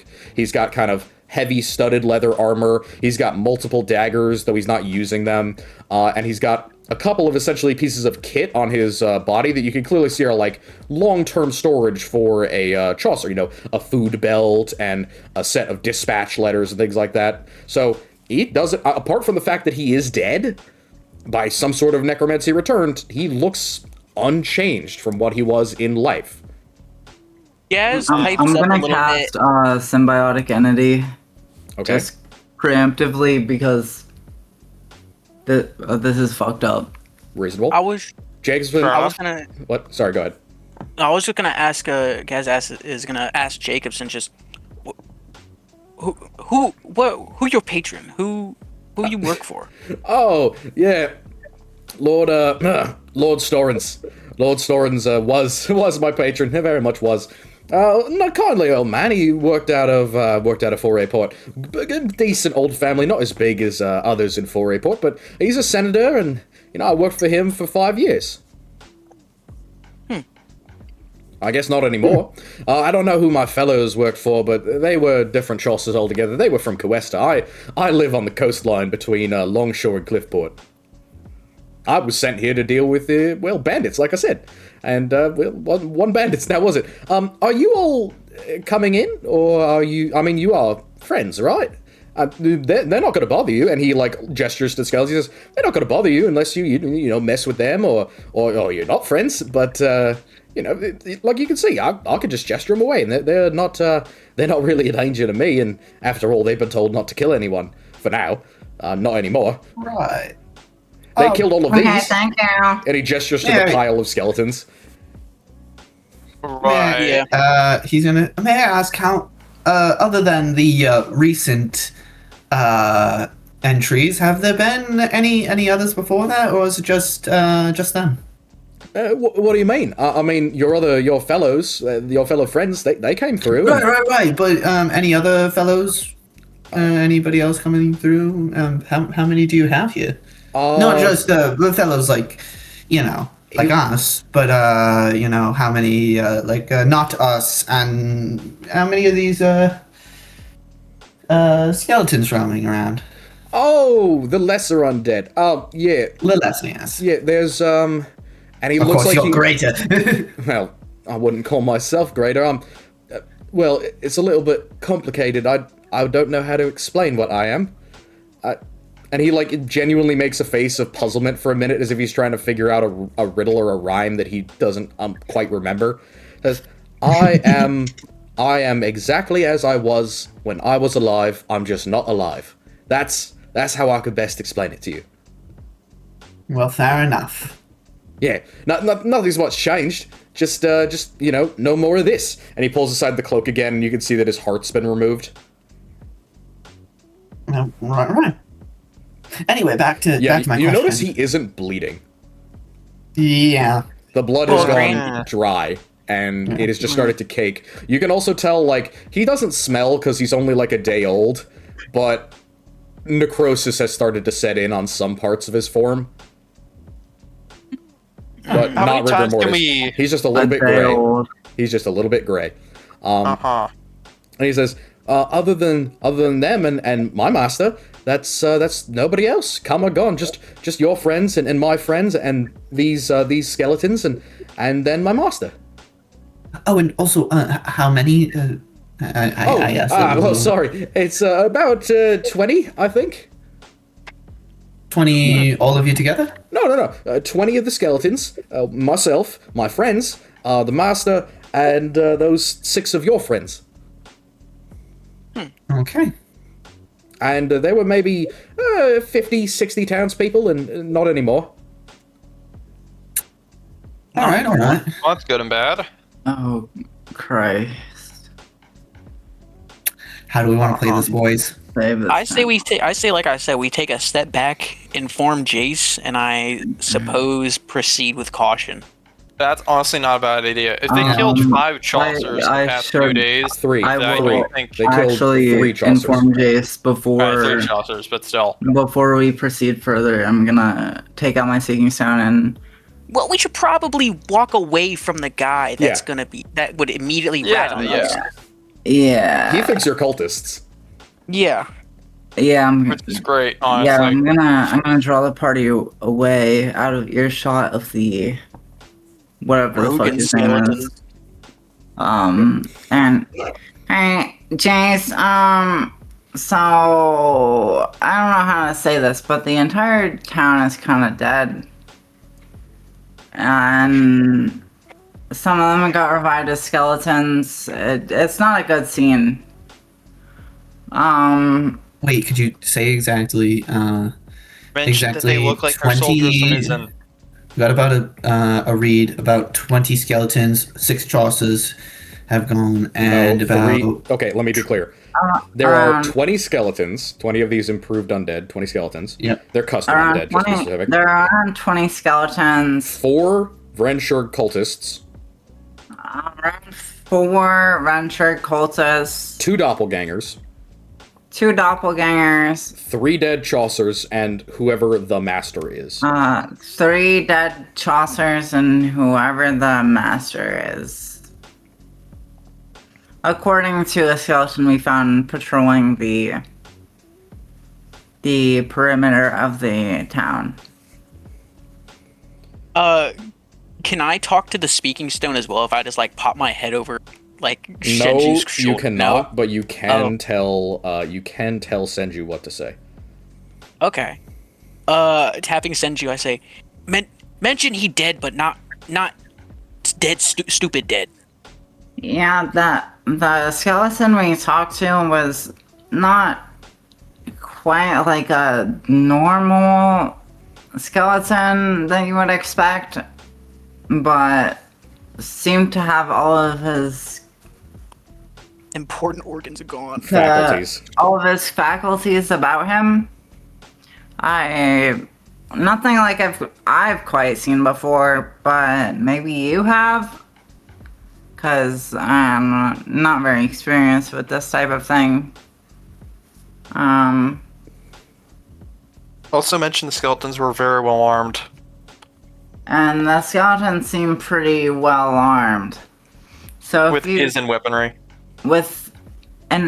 All the dead seem to be of Izen descent. So just to be clear, no. they have Izen weapons and equipment. None of them look like Dragonborn. They just ganked a bunch of their shit. They seem to have Izen equipment, but don't appear to be of Izen descent. Not sure what's up with that. There's a lot of unanswered questions. Is that the end of your very long message? Yeah. If you could send us some help, that would be great.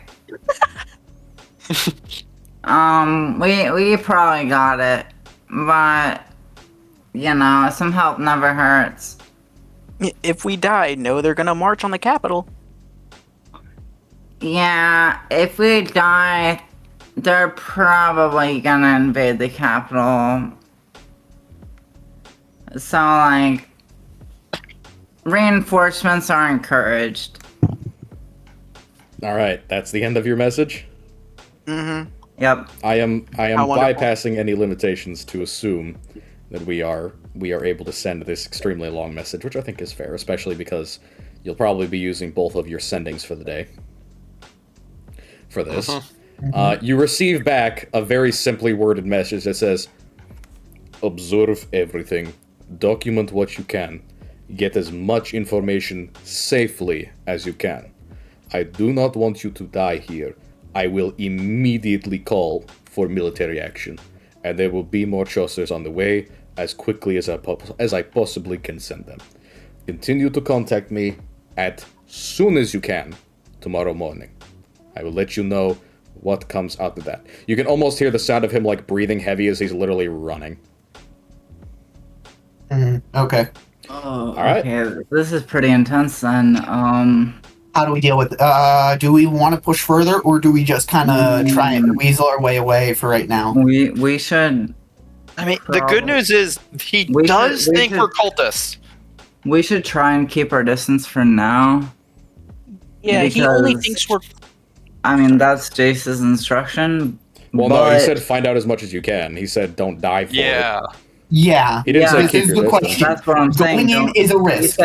He said don't die for it, and considering the amount of adversaries we've enlisted, About 20 skeletons who seem improved. that is extraordinarily risky for us to go into this. Yeah. We can remember, even though we're maybe more powerful now, one doppelganger was a bit much for us. Let's not bitch much. Like, we could definitely handle that doppelganger. We could handle 2 doppelgangers, but on top of 20 skeletons, 4 cultists, and this possible the 3 master. Chaucers alone, assuming that they're leveled at all, is a problem. Exactly. So, if we are to go in any further... Jacobson seems not very aggressive. Well, sure, that's true. but he literally called the evil overlord his master. So as soon as shit goes sideways, where it will, at some point, we will have to fight this individual. So, Assumedly, once that individual decides to impose its authority, it will. Yeah, so we have a possibly equal number of hasn't chosen to impose its authority until now. You could ask, nobody's asked anything about who's in control of him, or even if he is in control of him. Yeah, I do think... let's try that. I meant to ask, I just don't think he ever answered my fucking question. Okay, well, you could try. He tried to answer it as best he could. I'm gonna get a bathroom real quick. Alright. Okay, so... Yeah, I think we'll use this time to... Huh? I was gonna say, I'm gonna run downstairs and grab myself a drink. I'll be back as well. Alright, do we want to take a 5-minute?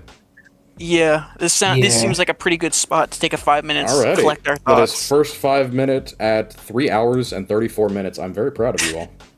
Hey, we're just built that way, you know? Yep. Mm-hmm. I'll be right back. 3 hours, 34. Alright. Coolio. Kind of goated.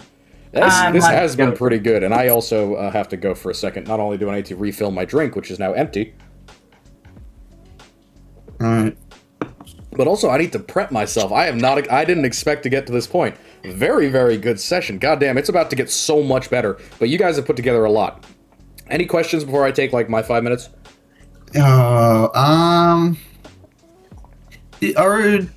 Before you ask, yes, these are all undead creatures. Okay, no, I was gonna say, everything is undead? Jacobson is undead. Do we have any? We don't have any information of whether the Chaucers are undead or alive. He was one of those Chaucers. Okay, so we can definitely assume that the other Chaucers are just like him. He did imply. He said, "I don't know." He said, "I don't know if my friends have ended up like me. I haven't seen them." He said, "I'm cleaning up." He said, "I'm cleaning up after them." So, assumedly, all the damage to the ground in this road was their final stand. So they're probably not doing well. Either they're turned or dead. You might want to ask. You might want to ask how he got that giant hole in his chest. Literally, I will have to say. That. Oh yeah. All right. I'll be back in a second. All right. Yeah. I'm thinking. All right, so how do you guys want to do this? Because I do not want to walk into that fucking front door. Okay, I do think it is actually a really good idea. Yeah, no, we probably shouldn't engage too far. Going in there, we may get found out immediately. I cannot necessarily deceive my way out of that. Oh, Piper, turn into a bird and fly overhead. See if you can't get an aerial of it. I am a bird, but okay. Shapeshift into smaller bird. Wild shape into an actually, a useful bird.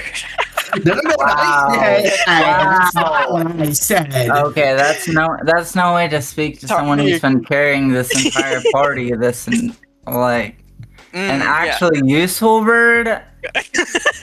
Look, I'm gonna wild shape into a fucking turtle because you said that. No, wait. Hey, here's the thing. No. I think you Gaz, I think you're way off. The fact that this base bird can shift into another kind of bird, that means that bird is better because it can cast spells. I don't know, man. I'm pretty sure cockatrice can paralyze people. That's pretty much a spell. Cockatrice is not a D&D creature. I'm just joking. Yeah. Is it not? I'm actually low-key surprised at that, actually. Yeah, it's not. There's probably something similar, but not that. Yeah, I've never heard of a cockatrice in D&D. Yeah, it's here. It has a stat sheet. It's I mean, it would make sense that it's in there. Really? Gooner's daddy got another beer. Yeah, cockatrice. I can't even. There's no recourse for that. I was about to say something, but okay, okay, yeah, that makes sense. A little bit of sense, but what do you need from Luke? What questions do you have before we continue? not much. Yeah, I have a feeling that it's probably a bad idea to go in there. So my thought is that either those Chaucers are dead or turned.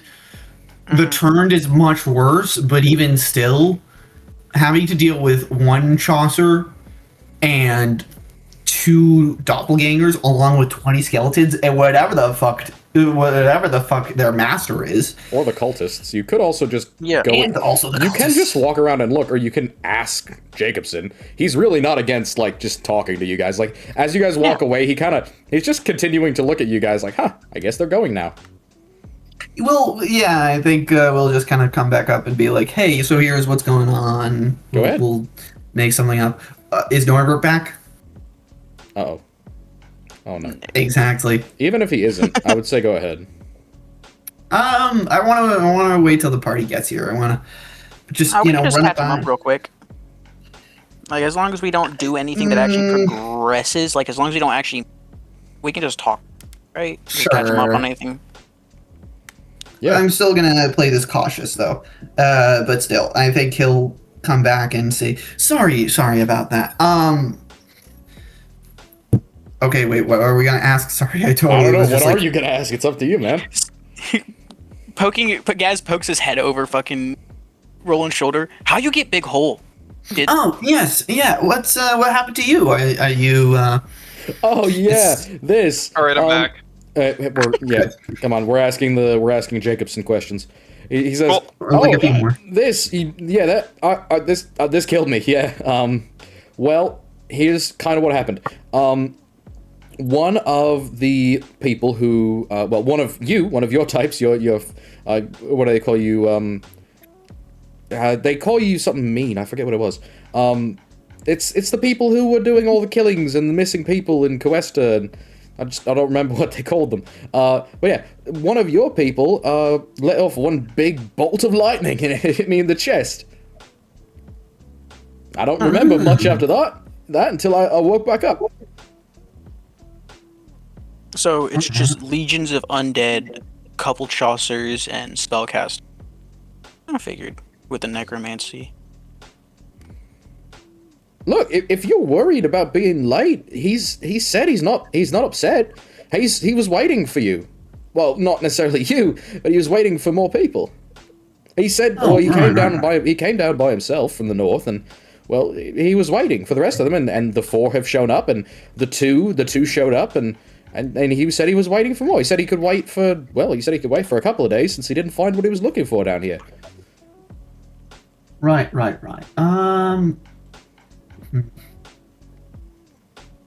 How do we want to play this? I could show you the way if you're nervous. Your friends are all waiting for you. No. We should be fine. We actually, we're still figuring out what our orders are. Well, he said that you're all supposed to be at the tower.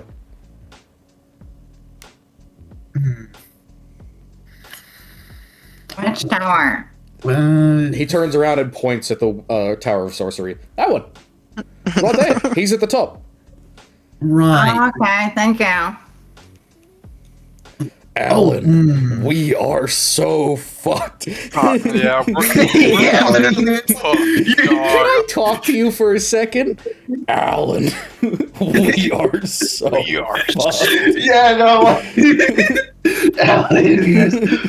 Do we want to just kind of just try and get out of this and just kind of Low-key, I still like my idea of the bird turning into a bird that can fly and just getting like a fucking UAV scan over the area. The bird I'd turning love into to a have bird. drone footage of this. Absolutely. Would we like Yeah. drone footage? Yeah. I think it would be good if we can kind of, try to do it stealthily, I guess, or like kind of go away, and I can just make The something. bird is very stealthy, especially Stealthy. considering that it's night. Oh, then perfect. Yeah. Senju, become an owl. Yes. Okay. Owls do get a stealth bonus because they are a silent flyer, the only bird to be so. Do they also be an get, owl. do they get dark vision? Dark, they also they get have dark some of vision? the best dark. Dude, Dark owls are vision. night hunters. Okay. They are incredibly. no. Dude, if owls were big enough to hunt people, we would all be fucked. They are terrifying. Trust me, I Yeah. know my animal lore. That's why I asked. but I also don't know D&D rules. I'm an animal. Hey, I'm gonna give you a little hint. D&D rules are whatever the fuck I say they are. All right. True that. Off. Yeah, exactly. You want to become an ally? GM has final say. If I don't like a rule, I change it. All right. Okay, I'll become an owl. Yep. So, Senju, you fly up and above the town. It looks about how you expected it to be. Desolate, empty, some of the buildings look burned, most of them look like they've been broken into. A lot of skeletons. Again, like you said, about 15 just in the town, and then a mass of skeletons around the bottom of the tower. Like, upwards of 20 just at the base of the tower. In addition to that, you can see several figures standing around or sitting on the ground outside of the tower away from the skeletons, basically having a little picnic on the grass. You would recognize two of them immediately as doppelgangers. The others look like this. So, you can see a woman in heavy dark robes. The corners, the hems, and the part around her face are soaked in blood, constantly leaking. The other one is a bald black lady in purple robes. I couldn't find a purple version of this picture. I'm sorry. In purple robes, she's calmly sitting on the ground and playing with some dice and several different sets of cards. And then finally, there's a tall, bald man in kind of a half robe or a robe that looks like it's been cut down to his waist. And he's sitting there on a pile of skulls that are kind of buzzing with static electricity, and he has several sets of heavy tattoos all over his body and chest. Uh-huh. Yeah, so we're leaving, run into right, boys? We getting out of here? I don't know. We got more info to catch on to. Would you like to fly above the tower? Yeah, man. Inside, all that you can see is what looks like a cooking setup, two dead corpses of the Chaucers, and a robe hanging in midair. It's gray. It looks to be about 8 feet tall. Empty, just hanging there. As if caught Like just on an motion- invisible pillar, yeah. Oh. Standing there, menacingly. Okay, well, I'm gonna fly back and report this information to my party. Sorry, there is one other thing in there. There is a kind of flat, disgusting-looking pile of red muscle that is basically surmounted by a large set of armor and what looks like a really, really big helmet, like what you would imagine the helmet of a giant looks like. Uh-oh. Okay, I'm gonna... It just looks like a bunch of raw red muscle in a pile with a helmet. I'm still gonna go back and report this information to my party. Yeah, so out of character, we leave it, right? We absolutely do not engage this. Yeah, I'm just gonna make something. Not. You want me to just kind of make something up and be like, hey, so we kind of reviewed it. We do have some orders from. I mean, you don't gotta make something up, dog. We're outnumbered, and from what we've heard, all the way so far, outgunned as fuck. Do we want to make the? Do we want to give ourselves some time? Maybe just. Do we want to worry about Jacobson? Because if we just say we're leaving, give him nothing, he may just. I'm thinking of a. I don't know. I don't think just leaving is a good idea. Exactly. So I'm gonna make something up so I don't arouse too much suspicion, and then we leave. No, I don't think. No? I don't think leaving in general, regardless of what we say or do, is a good idea. I don't think we should leave. Mm-hmm. But we don't want to go further in. Yeah, I feel like we should just put up a position to scout, like essentially be like a midway point. Wait for tomorrow, like get as much information as we can. Set up camp farther away, but kind of as a midpoint where the capital and what like this undead horde is, and wait for morning to hear back from Jace. That way we have eyes and ears near their position so we can hear anything while still like probably having two people on watch at night, obviously, and if shit goes sideways we just run. Exactly. It gives us a little bit of a, but we can kind of make something up and then set up shop close by is basically, I think, the idea is. Mm-hmm. Okay. So we're not leaving this, but we are kind of taking a step back, giving ourselves some breathing room, and giving ourselves a way out if we need it. Which is, I think, what we really want here, because we cannot take on this force. I don't think we have the resources nor the manpower to deal with this. Okay. But we can't leave it to stew and fester without a few eyes nearby. And to update Jace on what's going on. Yeah, we're not only updating Jace, we're updating the fucking the guard, the military reinforcements that are coming this way. Exactly. Hopefully. The Westland Alliance. The Westland Alliance. Yeah. Hold on. Quick question. How far are we out from the? Where are these troops coming from? I'm assuming Daggerlord. No, most likely Cuesta or Longshore. Cool. We're about a day's out from Cuesta, right? Yeah, roughly. So if Jace has from easy access, Jace has probably magical access to communication. I'm Yes, he assuming. does. If he has access to us, then Yes, I'm he assuming he does. has. Yes. Okay, We so we already could talked probably about his get email. troops We already talked about his email. out. Yeah, so he'll probably get troops and people out here by tomorrow. So if we can hold out for the night without engaging them, that's probably our best bet. If we go deeper in, that could put us at major risk, and that gives us less of a way out because we're kind of in the middle of the wolf's den. I think we're all on the same page with that. What if they find us during the night, though? Well, that's why I have more than one person on guard. 2 people on guard, very aggressive guard, because, high stakes. It'll be, I'm thinking Norbert, Roland, Gaz, Senju for guard groups.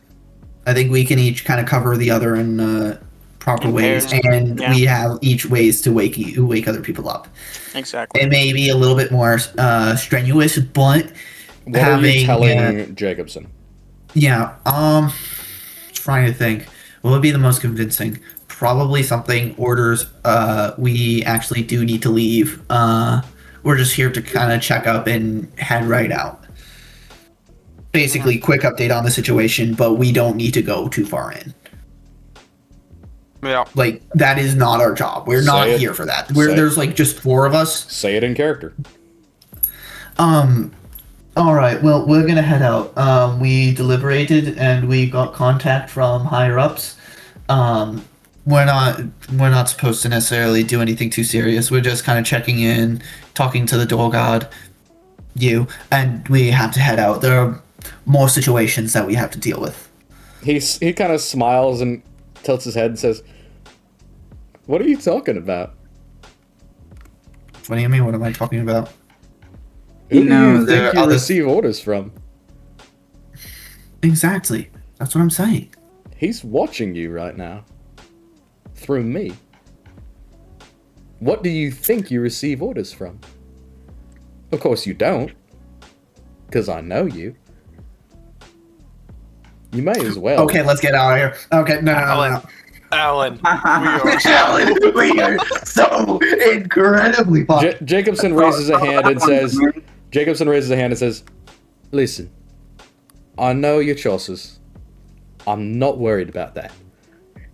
I promise you. And this isn't coming from me." And you watch as the eyes flash green, and both eyeballs pop from their sockets, bursting as green fire takes their place. And the same exact voice comes out and says, "It's coming from him. Come on inside. He just wants to show you." Okay, so, Alan, we are so fucked. I'm alright. Okay. And I follow him. All right. Wait, what? No, wait, oh, no, please, I mean, please don't. Okay, out of character, let's think about this for a second. Disobedience probably has significantly worse consequences in this situation. Currently, we have a way out. Like, hold on. Think about every movie you've ever seen. The character in this situation that tries to run or get out of this situation instead of just being shown what the main villain wants to do. the villains are always egotistical, right? They always want to show people what they want to do. They always want to show their grand scheme. Sure, but here's my before question. they execute it. And Before they nothing get makes them executed. more angry than cutting them short before they can show the world their grand scheme. Okay, question. So at Do we least have the power to do that? So I at am least just- watching their grand scheme is, maybe not the best option, but in the situation we're in, it is the best option. Oh, I don't know if God. I really agree with that. I would also Yeah. like to offer, if you guys think you can get out now, let me remind you, anywhere you stop, they can track you. Right, they Yeah. can. Because whoever's controlling this guy has seen your faces, and there are plenty of spells that can locate people. Oh, how do we play this? Okay. Yeah, running straight away might save you for now, but there's clearly a reason why these things are going on here. So, and your orders were get as much Right. information as you can. If the information tomorrow is exactly what you were able to give today, it's probably not even going to be all that helpful to even a relief force if you I live through the guess. night. I'm trying to think. Okay. Guys, Risk here. let's- Yeah, Risk is we just guys, fall have I- right have into the I- wolf's den. Basically, Guys, have I let you down thus far? Has my judgment let you down thus far? No, it A has few not. nat ones Judgment, that said probably yes. not. A few nat Roll ones You know what? that said no. Fuck it, we ball. I'll follow. Oh, whatever. There, Are we just balling? based on his words, which he has no reason to grant us any kind of mercy whatsoever, but his master has chosen to. No, I wouldn't say mercy. What reason does he have to suddenly turn on us? Like, if he says he just wants to show us, what reason does he have not to? Well, what do you? No, he'll just show us then kill us. Yeah. Do we have? Oh my No, God. but that's like the villain thing. My Like, question is, guys, which one will buy guys, us you enough? need to read books more. You need to watch movies more. Like the I should villain feel always- insulted by the. I should feel insulted by this tropism. Yeah. I really Exactly. You're putting a lot of faith in a movie villain. And the Yeah. fact that Luke feels slightly insulted kind of proves my point. Is that- it metagaming to consider the Because possibility if that you they're weren't just gonna following the monologue in front of trope, us? Is it if is he it weren't following metagaming? the trope, he wouldn't feel offended by this. Is it Okay. metagaming to consider the proclivities of your DM? I think that is kind of okay, but hold on. Analyzing our I'm DM's trying to speech think Yeah, of this this. is just trends of society. I would also in like to general. say we could probably pump Jacobson for some more information, because every time he says a thing, you guys immediately go, well, now we have to go and argue amongst ourselves. We can stay in character for this from now on, if that's okay with the party, because I think it will help Okay. speed this up. No out-of-character talk from now on unless you ask specifically for it, all right? Okay. All right. Okay, that will make my commentary significantly So, less. Yeah. so the last thing that occurred was Senju said, let's go. Jacobson smiles, says, that's a spirit. No need to, and he kind of touches at his burning eye holes and says, that's new. But yeah, no reason to get over upset about things, guys. You'll be just fine. I promise. Honestly, peak way to Just tell fine. me to shut How? the fuck up, but based. You'll be I guarantee you, nobody is going to harm you. See, here. And he walks over to one of the skeletons, and he points at Senju and says, kill! The skeleton looks over at Senju, looks at Jacobson, just keeps walking. See? Okay, I trust that. Okay. Alright, so Senju, as you follow this undead, And- heartless creature, known as Jacobson, he walks you through the town. Who is following? I'll follow. You can follow in I guess stealth. I'll follow now. because we're a party all together. I will And- never make anybody follow. I know, but here's the thing. Okay, here's together than safety explorers. in Survival numbers. is if we all go together, right? Yeah, Either safety in numbers. Total Even if party it's only wipe or it's 4. not worth it. All right, so that's the end of the OOC. All right, so as you all head through the town, God, it's funny. I just find it funny. So as you all head through the town, you get to the very bottom of the tower, where the horde of skeletons is located. Now, he isn't lying when he says it's a large group, but as Piper relayed, there are several figures here. One of them, or two of them, are the doppelgangers that you recognize from before. They're kind of melted, unnatural, white carapace faces turned to look at you. They continue just standing there like sentinels near the doors to the tower. They both have the same mutated, like, knife hands that they had before. The individual who you would now probably recognize as Lady Foyatanda also looks at you, and she offers kind of a half-handed wave, like kind of wiggles her fingers, and says, "Cha, y'all. Good to see you again. Shame we missed each other." Am I able to pick out? Hi. And she makes a nice warm smile at Senju, and she kind of pokes out the very tip of her tongue, and you can see that she's got like a massive jewel like embedded right through it as a piercing. And she says, "He's waiting on inside, child. Go right on in." Wow, cool piercing. I like your tongue thing. She smiles and pokes it out again. She says, "Don't worry, you'll get to see it later." And the other one, the much older man without a shirt on, just kind of looks at you guys, closes his eyes, and almost nods off to sleep. Kind of literally his legs crossed. He just kind of waves himself back and forth as if he's trying to get himself to go to sleep in a sleeping position on the ground. The only one who aggressively reacts towards you is the last one. This woman draws one of those same surgical, like, instrument knives that looks like a injector, and you watch as the hand goes forward before the other arm grabs her own wrist and starts literally shaking, trying to pull the hand back. And you can see underneath this creature's robes, not only are its hands and fingers held together by stitch marks, kind of like the hand that you guys saw, but her head and her face are held together like Frankenstein's monster with black stitching. And she stinks to high heaven. She smells like a rotting corpse. Lady Foya looks so familiar, but I don't know where she's from. Yeah. And the last one is just like breathing really heavily and hard, physically holding herself back from trying to stab you as you go by. Okay. Wait. I look at the party and from Little Lady drop. Foya's comment, I'm just like, is she flirting with me? No, keep moving.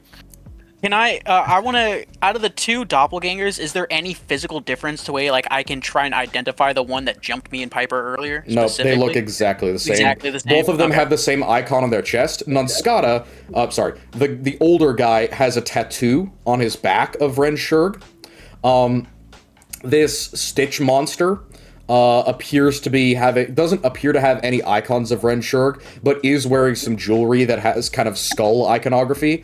And Lady Foyatanda doesn't appear to have any icons of Ren Shurg at all. Interesting. Jacobson kind of waves to them and says, "Hi, hey, hey," and he waves like very friendly to the guy who's sitting down, who opens up his eyes and just kind of stares at the Chaucer for a second before just closing them again. He's like, "Trying to sleep. Leave me be." Jacobson shakes his head like he's disappointed and goes to walk inside. Says, "Come on, it's perfectly safe." To give you a reference of what this battlefield looks like, I made it in Roll20.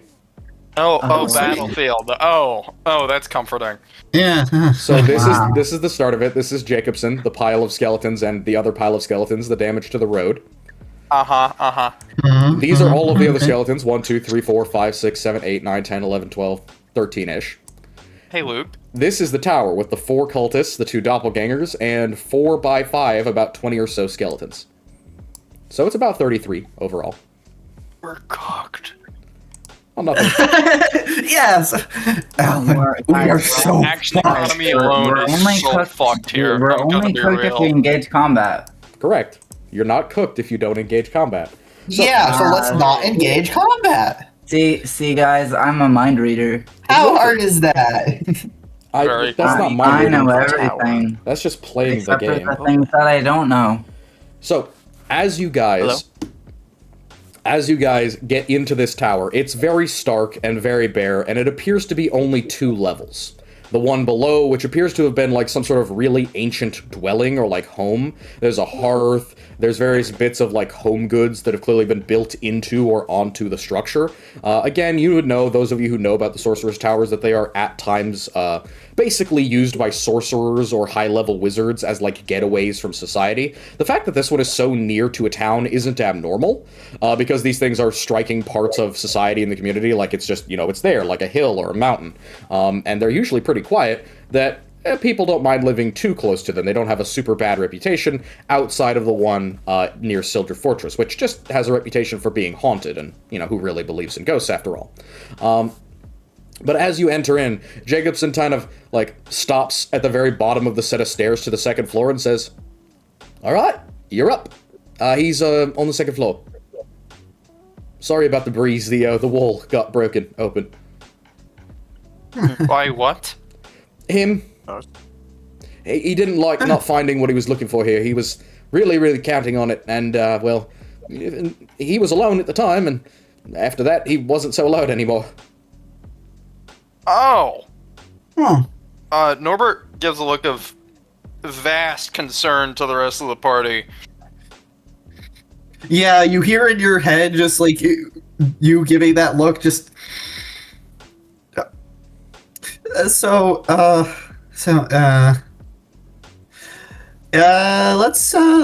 tread lightly. Very, very fucking lightly. If what he did to break the tower hits us, we're dust. We are Just to we make are this not a clear. group of Chaucers anymore. Yeah. Are we going up? Yeah. I mean, yeah, we're this deep. So, at the Oh, very God. top of the tower, you find exactly what Senju was talking about.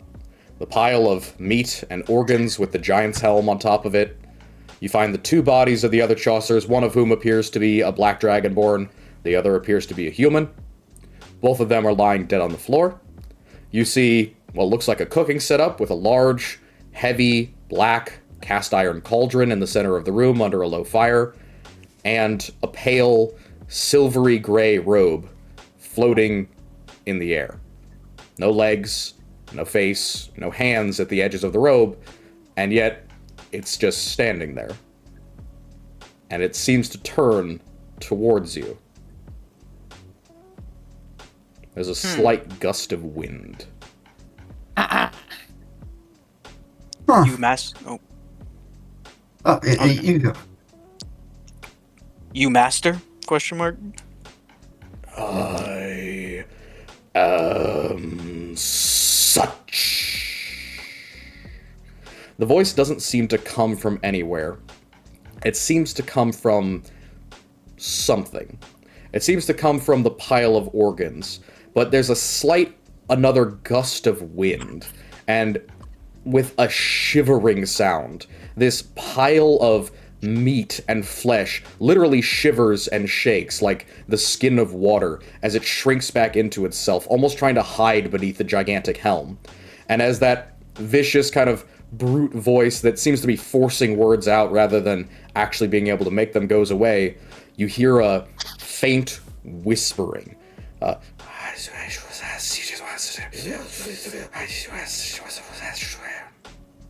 And as this whispering comes to you, each of you realize that you can hear a voice in your minds. Okay.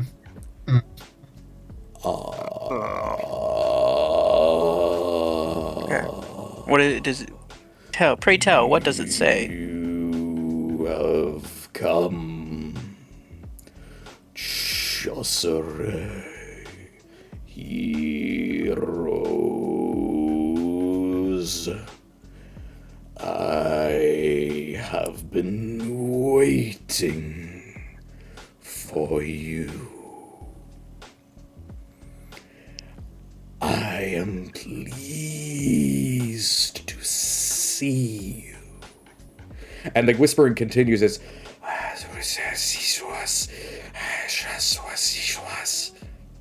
this constant sound almost of like silk going over hard stone. And the robe isn't moving, but the very ends and the tips of it are almost being moved by an invisible wind. Can anyone not hear me when I'm doing that voice? Because I can absolutely understand if we can't. No, I can hear you. it's hard to hear I'm you. unsettled. I can hear you, but sometimes I don't know if it's my audio disconnecting because right now my Discord's a little bit on the It's shit. not just like, you.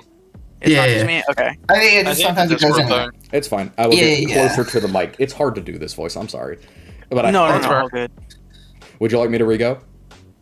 I heard the gist. I heard most of it. Just the Chaucers. I was expecting you. Yeah, pretty much. Yeah. Okay. I'm pleased to see you. Ah, yes, I'm pleased to see you. Yeah, I'm not unsettled at all. Yeah. Who are you? I question if there ever was one.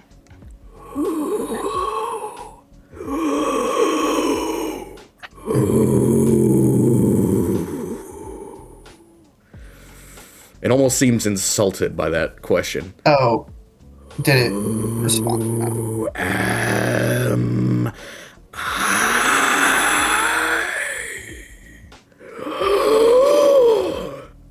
I? Indeed. I didn't catch that. They didn't catch the last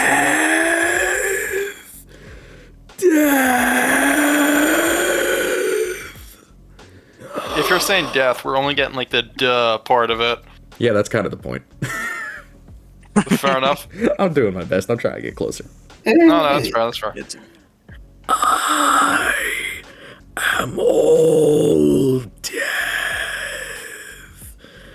You have come to witness death.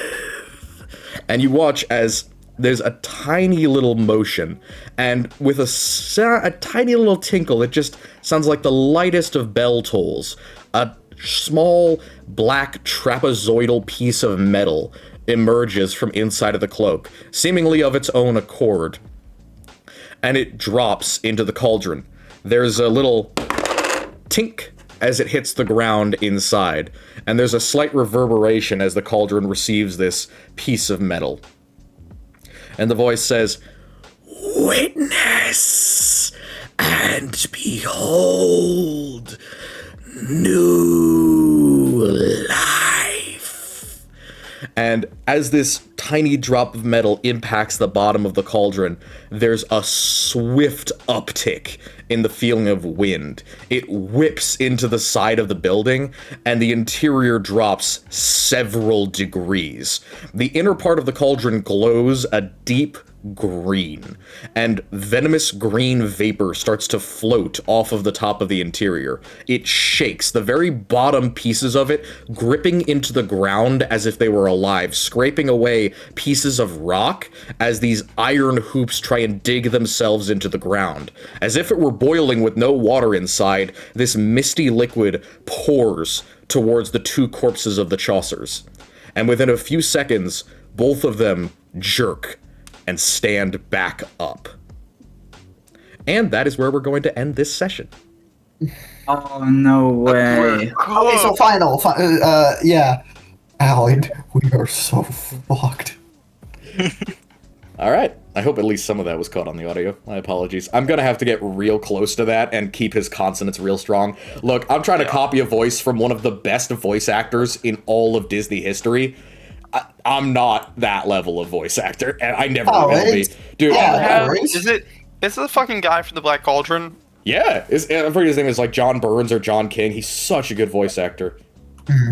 Do you have what is it called? Fucking the John Hurt. Yeah, John Hurt. Fucking. Oh, John Hurt. Oh shit, he was an alien. Yeah, he was he's a legendary voice actor, and he also voiced this character, and I'm never gonna get to that level, but I'm doing my best, y'all.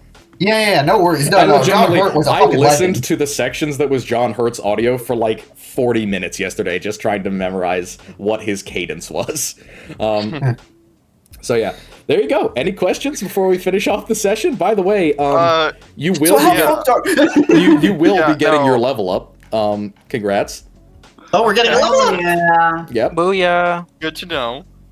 So we're leveling up. question. Okay. What do you mean? What the fuck? Behold the Cauldron-born, the first of their kind. Well, the second of their kind after Jacobson. Uh-huh. Yeah. Great. All right. Let's see. Do I get Cauldron-born, any? an army that knows no pain. Yeah. Woohoo. Glory be to death. So we're All hail just the here to be a Cauldron-born. set of eyes to carry this message to everywhere else, huh? Oh, he doesn't intend for anybody to survive the next 24 hours on this continent. Much less the You gotta next do that like with one cauldron. That's a lot. yeah, it is. He's gonna need a lot of trapezoids. I'm not gonna lie. Oh, hey, I get a new spell. He does not give the smallest of shits. This is a party trick he's doing to show off. The next thing is completely unrelated to the well, not completely unrelated to the Cauldron-born, but the Cauldron-born are only a part of it. Oh yeah, I have Radiant Soul. Uh-huh. Oh yeah, when I cast spells that deal So, we radiant will- or fire damage, I add my charisma modifier. We will- Okay, cool. We will go over all that level up stuff in a bit. Are there any in-character questions before the literal apocalypse breaks out for a second time? No. Oh. Really? Good. All right. So Oh wait, hey, actually, I wanna say thank you to question the about rest of our- yeah, I do have some character question stuff. what? Yes, I question. do have character, You have a character stuff. Yeah, go ahead. Item. What about it? I think I get something new with that. Yeah. Oh, you do. Yes, you do. The last piece of that I will give to you, but that is again a level up thing. Cool. Yeah. I already have Radiant Soul. Just need to remember that. Cool little thing. Healing Light. I actually get a. So yeah, it's I have a pool of D6s plus. Okay, this is now not character question. All right. Yeah. Thank you all Oh for yeah, watching. no. I'm trying to end the episode here. here. Thank you all for watching.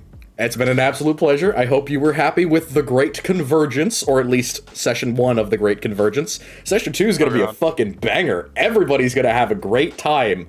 Oh my god. So, this is going to go great. There were so many directions this could have gone. Theoretically, again, you guys could have run away from this and different things would have happened, which is one of my favorite things about this campaign. I get to build around what you guys are doing. I got a plan. It's entirely dependent on how you react to it. I admit, both of them would have been fun. Actually, no, all of them are arguably fun. But this one is one I haven't done before. So, it looks great. All right. So, I appreciate it. Say goodbye to everybody watching. Oh, boy. Yes. Here are our citations. Our lovely Julie Dillon and Silvio Sadoshki, who gave me some artwork for this, or who got some artwork for this. Thank you all very much for watching. I very much hope that you enjoyed. And I wish you all a lovely good night.